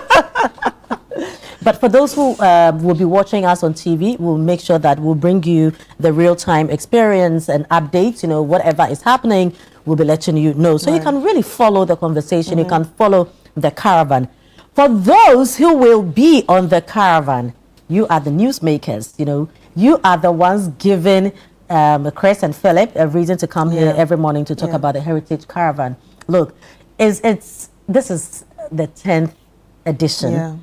And so it's been scaled up. The experience is nothing like you've witnessed before. And even for those who have been before, this is something very, very different, from the route to the activities, from, I mean, to some surprises that we have on the caravan. But we'll leave that because they are surprises. Yeah. So what about the hotels? Are they ready? Are they ready to receive you? Look, they are more than ready. The hotels are ready. So from the Royal Senchi, you know, to the, I mean, we'll pass through Safari Valley. Yes, let's talk about the route. Yeah. So we do day one from Greater Accra. We'll all converge at Channel 1, you know, Tesano, for our Kenke and Wache party, you know, the English breakfast in there somewhere. So we'll do that, and then we'll leave straight to the Eastern region. We are going to Royal Senchi, but we'll make a stop at the Safari Valley, you know, just to familiarize ourselves, you know, with some tours and stuff like that. And then we move the next day, heading straight to the upper East region. So we are going to Bolga, you know, and I love the northern part of Ghana because things appear very, very different, you know, from their cultural display to the food to everything, the people, you know, it's quite different from how we do things down here. And so I always look forward to going to up north, you know, so we'll do Ganas, you know, the cultural display and everything in between. You know, I'm looking forward to the TZ, you know, because it's done like back to your village, you know, how it's done from your grandmother's kitchen. Yeah. So and you're eating it right from the right originators. there at home, you know. So we do that, and then so this would be day 2. Now day 3, we are moving to the northern region proper, but we'll have to enjoy a bit of exhibition, you know. Now there's Fugu Wednesday, so it will be a great shopping experience, you know, for all of us. I'm just looking at getting our Fugus. I mean, you can give us money to buy some for you. Yeah, I will. You know, authentic ones. Yeah, so we'll get that sorted. Yeah, so we have the Bolga We Day exhibition, you know, on the morning of day 3, and then we'll be heading to the northern region to Tamale, but we'll do the Paga, you know. So yeah, we'll just also touch base and enjoy a bit of the suya, you know, at the Burkina Faso. I'm salivating already, you know, that pepper, you know, so Piva is there, She you said know. pepper.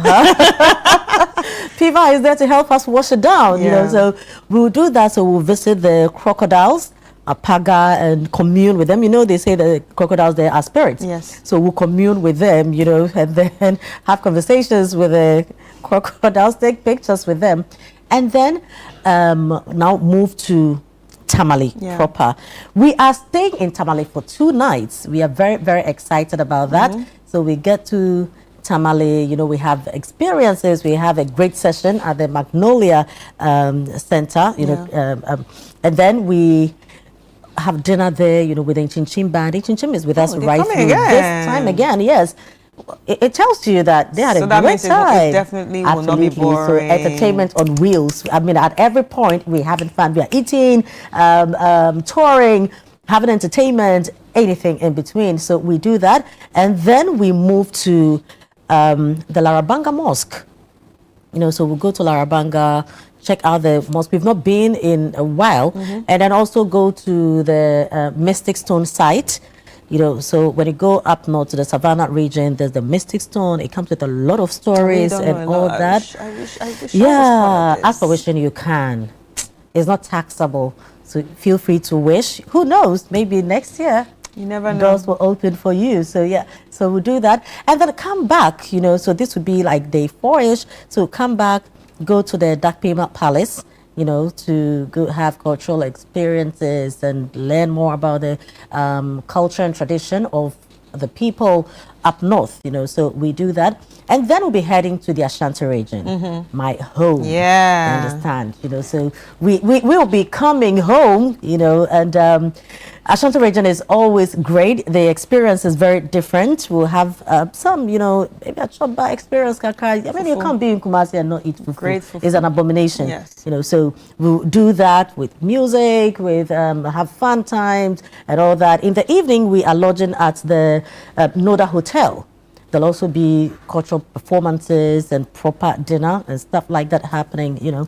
And then we head to the Western region. We are going all the way to Maha Beach Resort. Yes. You know what? Maha comes with its own experience, its own adventure, you know, and we are very close to our Cote d'Ivoire people. Yeah. So we'll have that feel as well. We are not going to Cote d'Ivoire. No, but but we are in Maha. Yes. Maha comes. I mean, we love Maha because the space itself is very therapeutic. And it's you know? very serene. Very serene. Close I mean, to the beach. so you drive long hours, and then you sometimes you're upset, you're tired, and then you get to Maha and say, "Oh wow, it was worth the drive." You know. Yeah. So we are doing this in Maha. And you people party on the beach. I've seen that. I mean, this is the caravan, you know. Even when you don't want to do it, I mean, these are the things that party on the beach while we are getting ready to come to work. I mean, somebody has to do the work. Somebody. Party Don't on the forget, beach. we're also working. Well, we are not patrons. But you're partying. We are serving people, and we are happy to serve in that capacity, right? So we do the Maha, and then, so we also stayed in the Western region for 2 days. Yeah. So we do the Maha Beach Resort, and then the next day we do Palms by Eagle, all right, in Takoradi. Yeah, but in between, we are also visiting Kwame Nkrumah's hometown in Nkrofo, you know. I mean, we are tourists, so let's have that feel. Let's know, you know, how the founder of the country, I don't know, pardon me with the S, so founder, whatever it is, we are going to Kwame Nkrumah's hometown, right? So just to know where he came from and stories about his birth and everything about that. And then we'll come, you know, in Takoradi is the home of the uncles, the masquerades. So we need to meet them at some point, you know, and feel. You will all come back with dancing feet. Exactly, and feel them, you know. How would it be like if you own a costume of the uncles? It won't be bad, isn't it? I would love it. Exactly. So we'll see. Maybe we can do some shopping for the costume. And right? bring it for us. Why not? It's Ghana month. No, who knows? I can wait on TV. And you know, Heritage Month is a big deal. That's exactly. You understand? So we need to look at, I mean, all these forms part of our heritage and define who we are, our costuming and all. Get one for me and get one for Phil. Yeah. So, Chairman Omane, let's please add this to the budget. All right.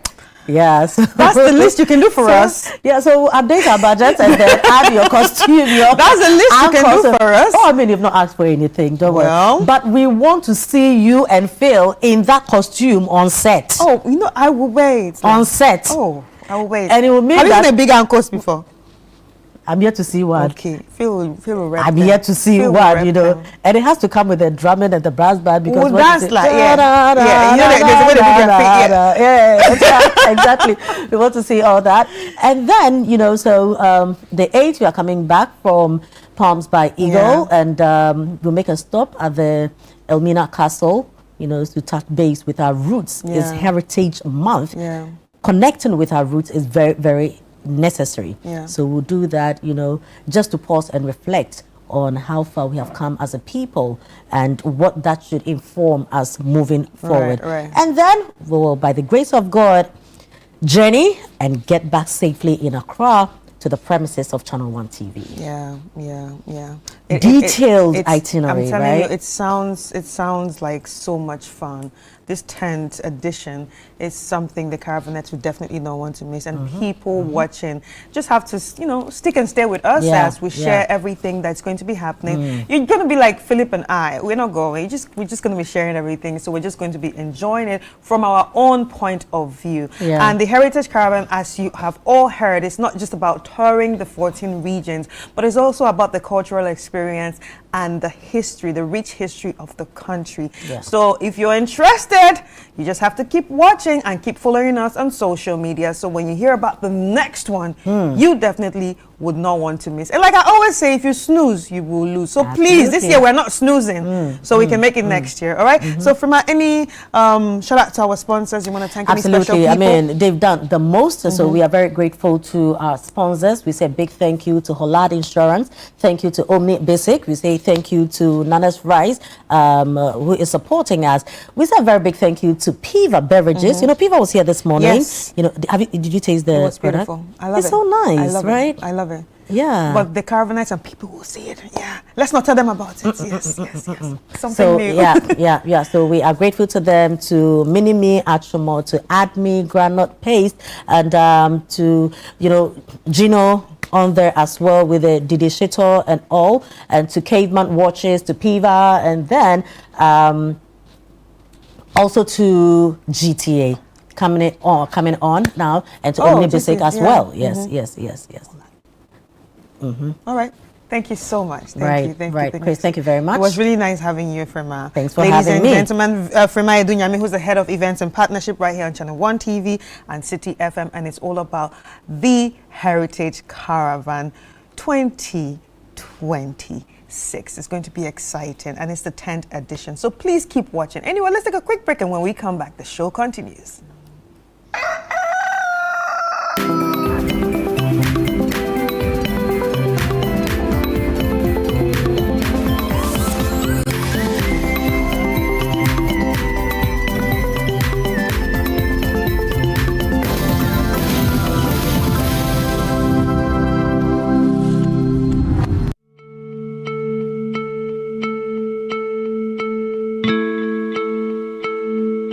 The admission letter actually stated that we had to pay our fees within 8 days. When I finished senior high school, that was in 2016, I had to stay home for 6 years. COPE, the City Opportunity Project on Education, was born from a simple belief: no student should watch their dreams die because of poverty. My parents said that there is no money. I should have gone to Lagos. Why did I choose UPSA? UPSA is so expensive. I would just say don't give up, right? I didn't know help was coming, but help came. You have to wait for your elder sibling to finish school before you can start. So I had to wait for my 2 elder siblings to finish school. And then now before you could even start. Yeah. It was so bad that without COPE, I wouldn't have been to school. Like, I would have been in the house. The story of COPE is the story of hope. A Channel One TV documentary.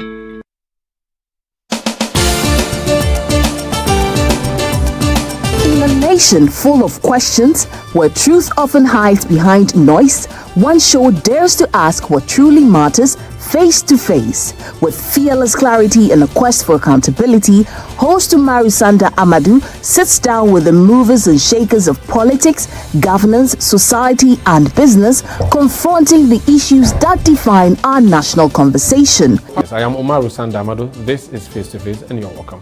I say very often on the floor of Parliament that when we were in government, we got some things right, we got some things wrong. Are you still planning to go to Parliament, or you want to look at National Party office position? No, I'll be going back to Parliament. There's an unfinished business which I need to do. Sports has 3 legs: development, management, and promotion.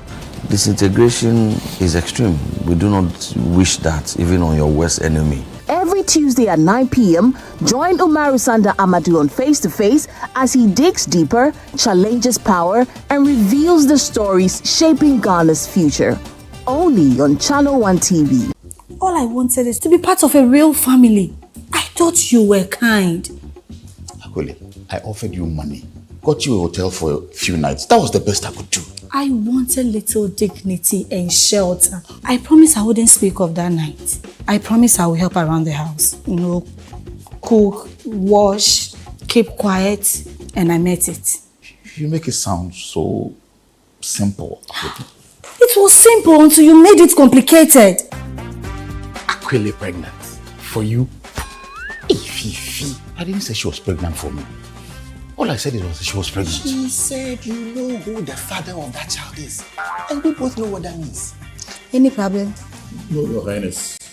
Good. Then continue your royal duty with gratitude. Permission to resign. Denied. The Blankstons, coming soon on Channel One TV. The vibe is too much.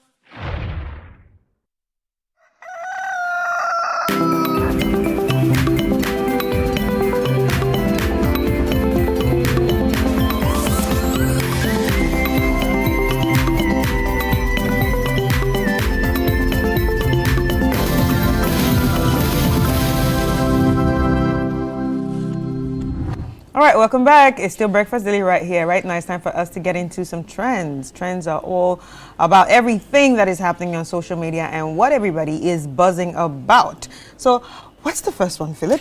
The first one is Accra Hearts of Folk and Kotoko. Yesterday it was interesting. It was interesting. We will be having the sports guy in studio, so I don't want to talk much about it. Benjamin Asari did so well. I know he's going for the World Cup. Yesterday, Otuado too was there. I understand that was trying to check the ups and downs of Benjamin Asari and all that. So it was an interesting one yesterday at the Baba Yara Sports Stadium. Hearts of Folk still went ahead to win the game with just 10 men. Yeah, with just 10 men. After one of their men received a card, I think at the 13th minute. Yeah, 13th minute or so. The goal came in at the 13th minute and the man received the card at 28th minute or something bad. It was an interesting one. And I think that Accra Hearts of Folk has come back into the system. Yesterday there was an interesting one on social media between the Greater Accra Regional Minister and the Ashanti Regional Minister, Dr. Amwakohene. So they were bantering each other. Ashanti region and Linda Oklu of Greater Accra. And I like the way football is going in now. And that's it. So that's it for the sports side. Some comments, if you have some comments, let's share with you the comments briefly. Charlie, you showed them yesterday. Okay. And this one say Benjamin, clean sheet, sorry. Champion. Okay. He's absolute brilliant. He gets better after every match day. Yes. And that's why he's the nation #1. I like the way we are talking good about Benjamin Asare. Yeah. Benjamin Asare is the big winner from this game. Another really good showing from show from him. You can choose to focus on the quality of shot he faced, but he did his part tonight. Yeah, so that's it. Yeah, interesting one. Interesting one. What more do we have? And congratulations to the Phobia. Hey, Phobia, Charlie. All right, so up next we have another one that has been trending not just on the Ghanaian social media, but it has also transitioned to other African countries, because this actually started from other African countries, but Ghana made it more popular because of how it has gone through. And it's about the Russian man. So if you check on Twitter and other social media platforms, there's a Russian guy that came into the country that, met different ladies, but it's not just about meeting the ladies. The issue is not about meeting these ladies and whatever he does with them, but the issue is about, putting out their images without their consent. Some of them in sexual positions, some of them in positions that, these ladies we are actually not supposed to see, something done in private. But apart from that, another issue in that is that he is sort of like selling these images and this footage on the dark web. The dark web being, places that things are done for not everybody to see. So it's basically on Telegram. He has a private page where he sells some of these things to other people to watch. And a lot of Ghanaian women or Ghanaian ladies have been involved in this issue, but as this issue came out, it also showed that he had done this in Kenya and some other countries. But interestingly, the Ghanaian government is actually calling for his head. He has to be extradited back. So they have reached out to the Russian embassy to find ways to bring this guy back to the country to face the law, because at the end of the day, it's actually a crime to record people without their consent. It's a crime to, go into sextortion, that is trying to ask people for money because you recorded them without their consent. And we'll see how this plays out. Yeah, so the communications minister, Samuel Ate Georgia, has spoken about this. Let's bring you that video of Sam George on this. Cybersecurity Authority is one of the agencies under my ministry, and I'm sure leading up to the Christmas, you guys saw the clampdown we did on cybercrime and fraud and all of that. Part of what we do is also to deal with sextortion and child online protection. In this instance, I'm sure you're referencing the Russian gentleman who came into the country. Yesterday, I caused the ministry to send an invitation to the Russian ambassador. I intend to see him this week and have a conversation with him.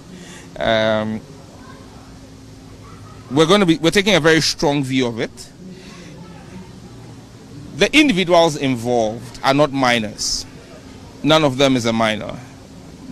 They're grown-up adults who made decisions. What the Cybersecurity Authority is interested in, and my ministry is interested in, is not in the moral judgment of the individuals. It's in the non-consensual sharing of the videos that were posted online.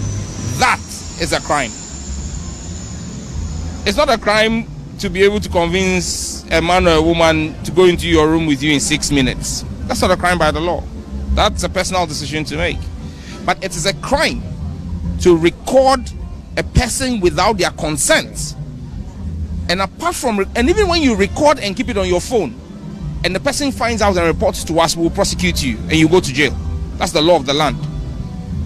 Now, you don't just record it, but you go and post it on a website for financial gain.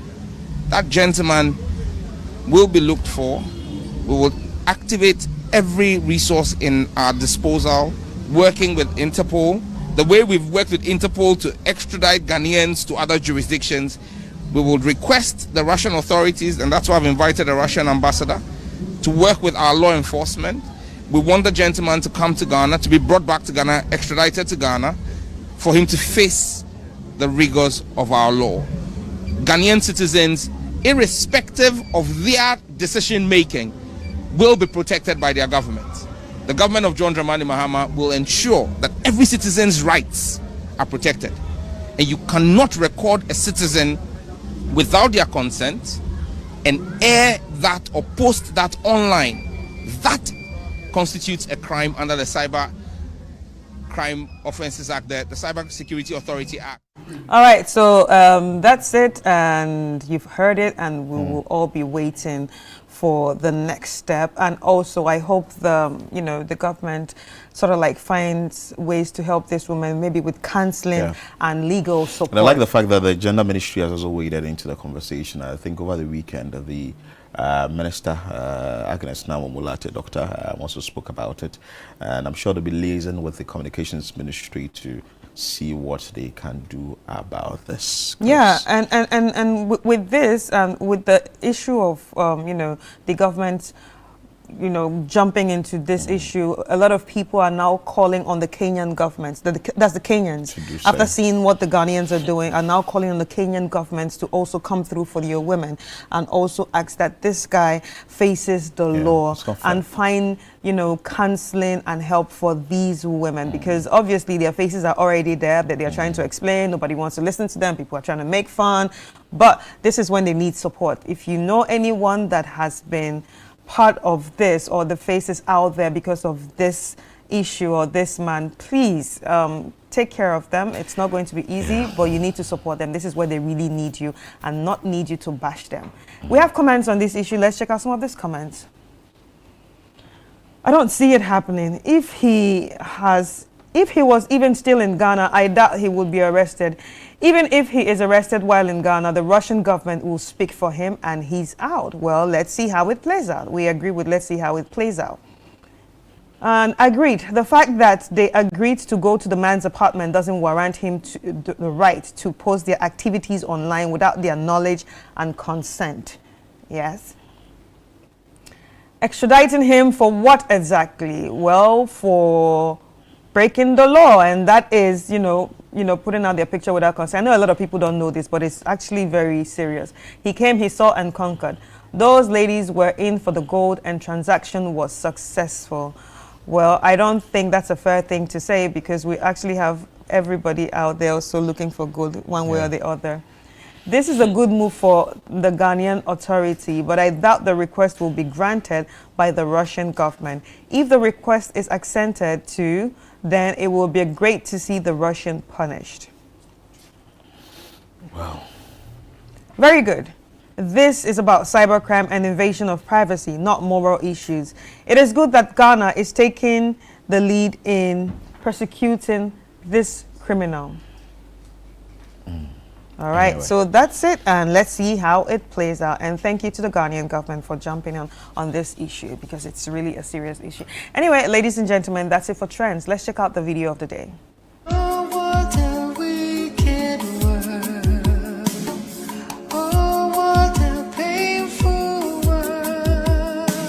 So full of suffering, so full of sorrows.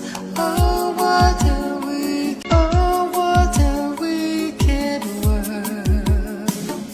Oh, what a painful world. So full of suffering.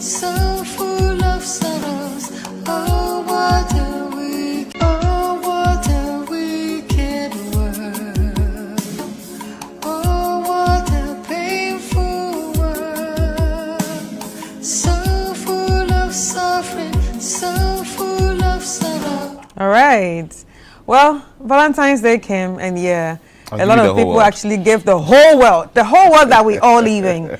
They gave the whole world I'll give you the to moon. their babes and to their loved ones. When you've given them the whole world, where do you want us to stay? Well, that's the moon. She's staying in the moon since you've given the whole world to someone else. But anyway, that's just for you to, be rattled with some smile on your face. But now it's time for us to get into some sports, and we have the man who brings the sports news to us, Yao Minta. Hi, Chris. I mean, Yes, Benjamin Asare. Yeah, Benjamin I Asare. like the way people are hailing him. Oh, but people have been hailing him for a while, though. I'm not saying people have been hailing him for a while, so I'm not surprised that he was the one that trended the most from that particular Hearts Kotoko game, because at the end of the day he's with the Black Stars, and so he's the most prominent name out there on the Ghana Premier League.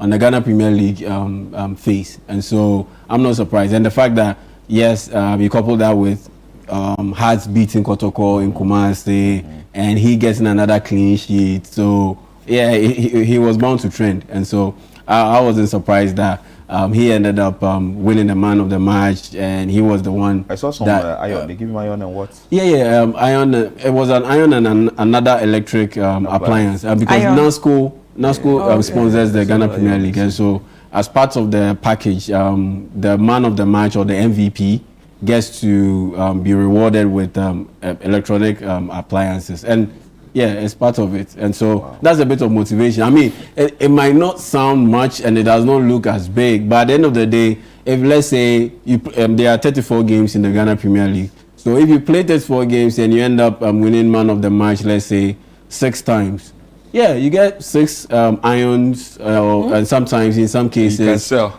You can open an iron shop. Why you need the 6 irons? So, some also get TV, some also get mobile phones. So it's part of it. It's part of it. And so and at the end of the day, I mean, if you get an electric appliance, I mean, Benjamin Asare doesn't need it, but he can give it to a teammate, or he can give it to a family member. Those things. So I mean, it's not the biggest, but like as we always say, we'll get there. Yeah, we'll get there. And as we say in Ghana, Kitwa being so, and this is a step. So and outright, he's on the list for World Cup. It looks like it. That barring an injury, that's the iron. Or a sharp drop in form. It looks very likely that Benjamin Asare will go to the World Cup. But I mean, there are some people who have expressed concerns about what. He should be part of the Black Star squad, but the concerns have come whether he should be the one starting for Ghana. That's where there are a bit of concern. I mean, because at the end of the day, it's Adam Krasis doing. Oh no. He's retired. But at the end of the day, you look at it and you ask yourself, okay, yes, he's doing well the Ghana Premier League front. He did well when he came into the Black Stars in terms of the qualification to the World Cup.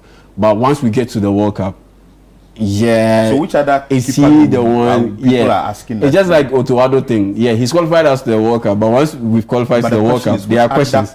I mean, there's Rom J. Dino Dro. I mean, he's the starting goalkeeper for AZ Alkmaar. In the Dutch Eredivisie. And these days, I mean, quite a number of Black Stars players are in the Dutch Eredivisie. I would think Benjamin should start. Reason is, this is the period he wants to showcase what he has, and the teams are also watching.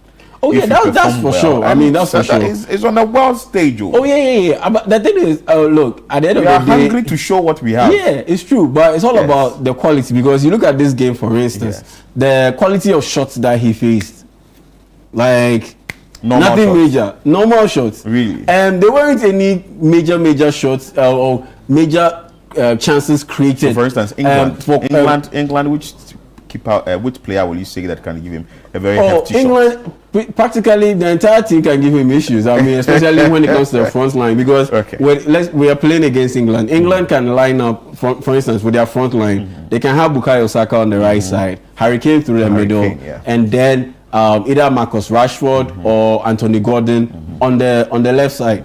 And that's just one aspect. They can flip it and have Oli Watkins go through the middle, and have Noni Madueke on the right side, and have let's say, a guy like Harvey Barnes on the left side.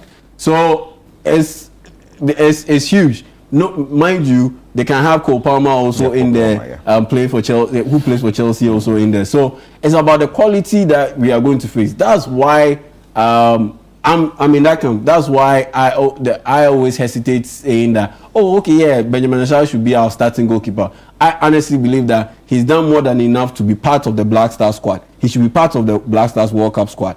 But to make him the starter, yeah, I have a bit of concern regarding that. I honestly believe that, yeah, if there's a chance for us to upgrade, let us do it. But if we take him, yeah, I mean, we'll see. Maybe he's going to showcase what he has more. Yeah, I mean, we'll see. But because yesterday's game, for instance, I mean, Kotoko, that's why their fans are so pissed. Because at the end of the day, you had a man advantage for over 60 minutes because of Emmanuel Amanko's red card and dismissal. And they didn't create any proper chance. They didn't create any proper, clear goal-scoring chance. At home. At home. And so, yeah, you look at the saves that Benjamin Asare had to make. Like nothing. Which of them do you support? Nothing major. So at the end of the day, I'm in Accra. Oh, so Accra and Suffolk. Yeah, I mean, why red? Yeah, but I mean, but it's he's doing the Val's Day. it's Val's Day, but I'm in Accra. But Kotoko, I mean, you wear red. Yeah. It was Val's Day. When I go to Kumasi, and you couldn't make it. Oh, no, man. I have an issue with the park. Like the stadium couldn't get full up. Oh yeah, because at the end of the day, the place gets packed. Oh, even Kumasi was better, honestly. Oh really? Yeah, in recent years, I mean, in recent years, Accra Suffolk and Kumasi Asante Kotoko games don't sell out the way. Oh, are we losing the Stees? Oh yeah, they've lost the Stees. No, but I think it's going to come back with the way it's going now. Yeah, it's going to gradually, pick up. That's the thing. It's about consistency, and unfortunately, consistency isn't the one thing that we tend to have in this past, particularly when it comes to the football, because now Benjamin Asare is a big draw, especially after this particular win for Hearts of Oak against Kotoko. So build on it, ride on it. As I speak, for instance, I said on this before coming on this set, Hearts of Oak hadn't released their a video of their press conference. Oh, like how can you do this? How can you promote something like this? The game has been played, and check out the number of pictures, official pictures from Kotoko or Accra Hearts of Oak out there online. Next to zilch. All of they've done is they've given us the highlights of the game. But okay, what about the player speaking after the game? You post it on your YouTube channel. You post it on your Instagram page. Yeah. What about the coach speaking? Kotoko have posted their press conference with their coach involved. Guess what? 2 hours ago, a game that was played last night, the press conference from that game on the Kotoko official YouTube page was released just about an hour and 30 minutes ago, 2 hours ago. How can you do this? It's unacceptable. Accra Suffolk, they haven't uploaded anything. They haven't uploaded anything. So that's they don't where understand I don't think they understand it yet. Oh. I don't understand. I think they don't understand it yet, Yeah. or they still have not employed the right people. mindset. Do you understand? To actually man that part for them, because they don't see the essence. Yeah, and these days they cost money, so you need to invest. Once you invest and there's consistency in the investment, the results will come. Yeah. So once you build on this momentum, for instance, by the time the season is done and you're about to play the, let's say, President's Cup, those things, the hype would have been there, and so people will be eager to go to the stadium to watch, especially when Asare is very likely to go to the World Cup. Why wouldn't people would want to go and watch a guy like that? So for me, that's where things are a little bit lacking. But yeah, overall, yesterday it was way better than it has been in recent years when it comes to Hearts and Kotoko. Has deserved it because they deserved it. I mean, Kotoko were poor. Kotoko were poor. They were just poor, flat out poor. And the goalkeeper for Kumasi Asante Kotoko, Mohamed Kamara, as soon as the season is done, they should move him out of the club. He's cost the club multiple losses and points. And yeah, it's high time they're going for a better goalkeeper. But before I run out of here, this past weekend, it wasn't just Kotoko and Hearts of Oak.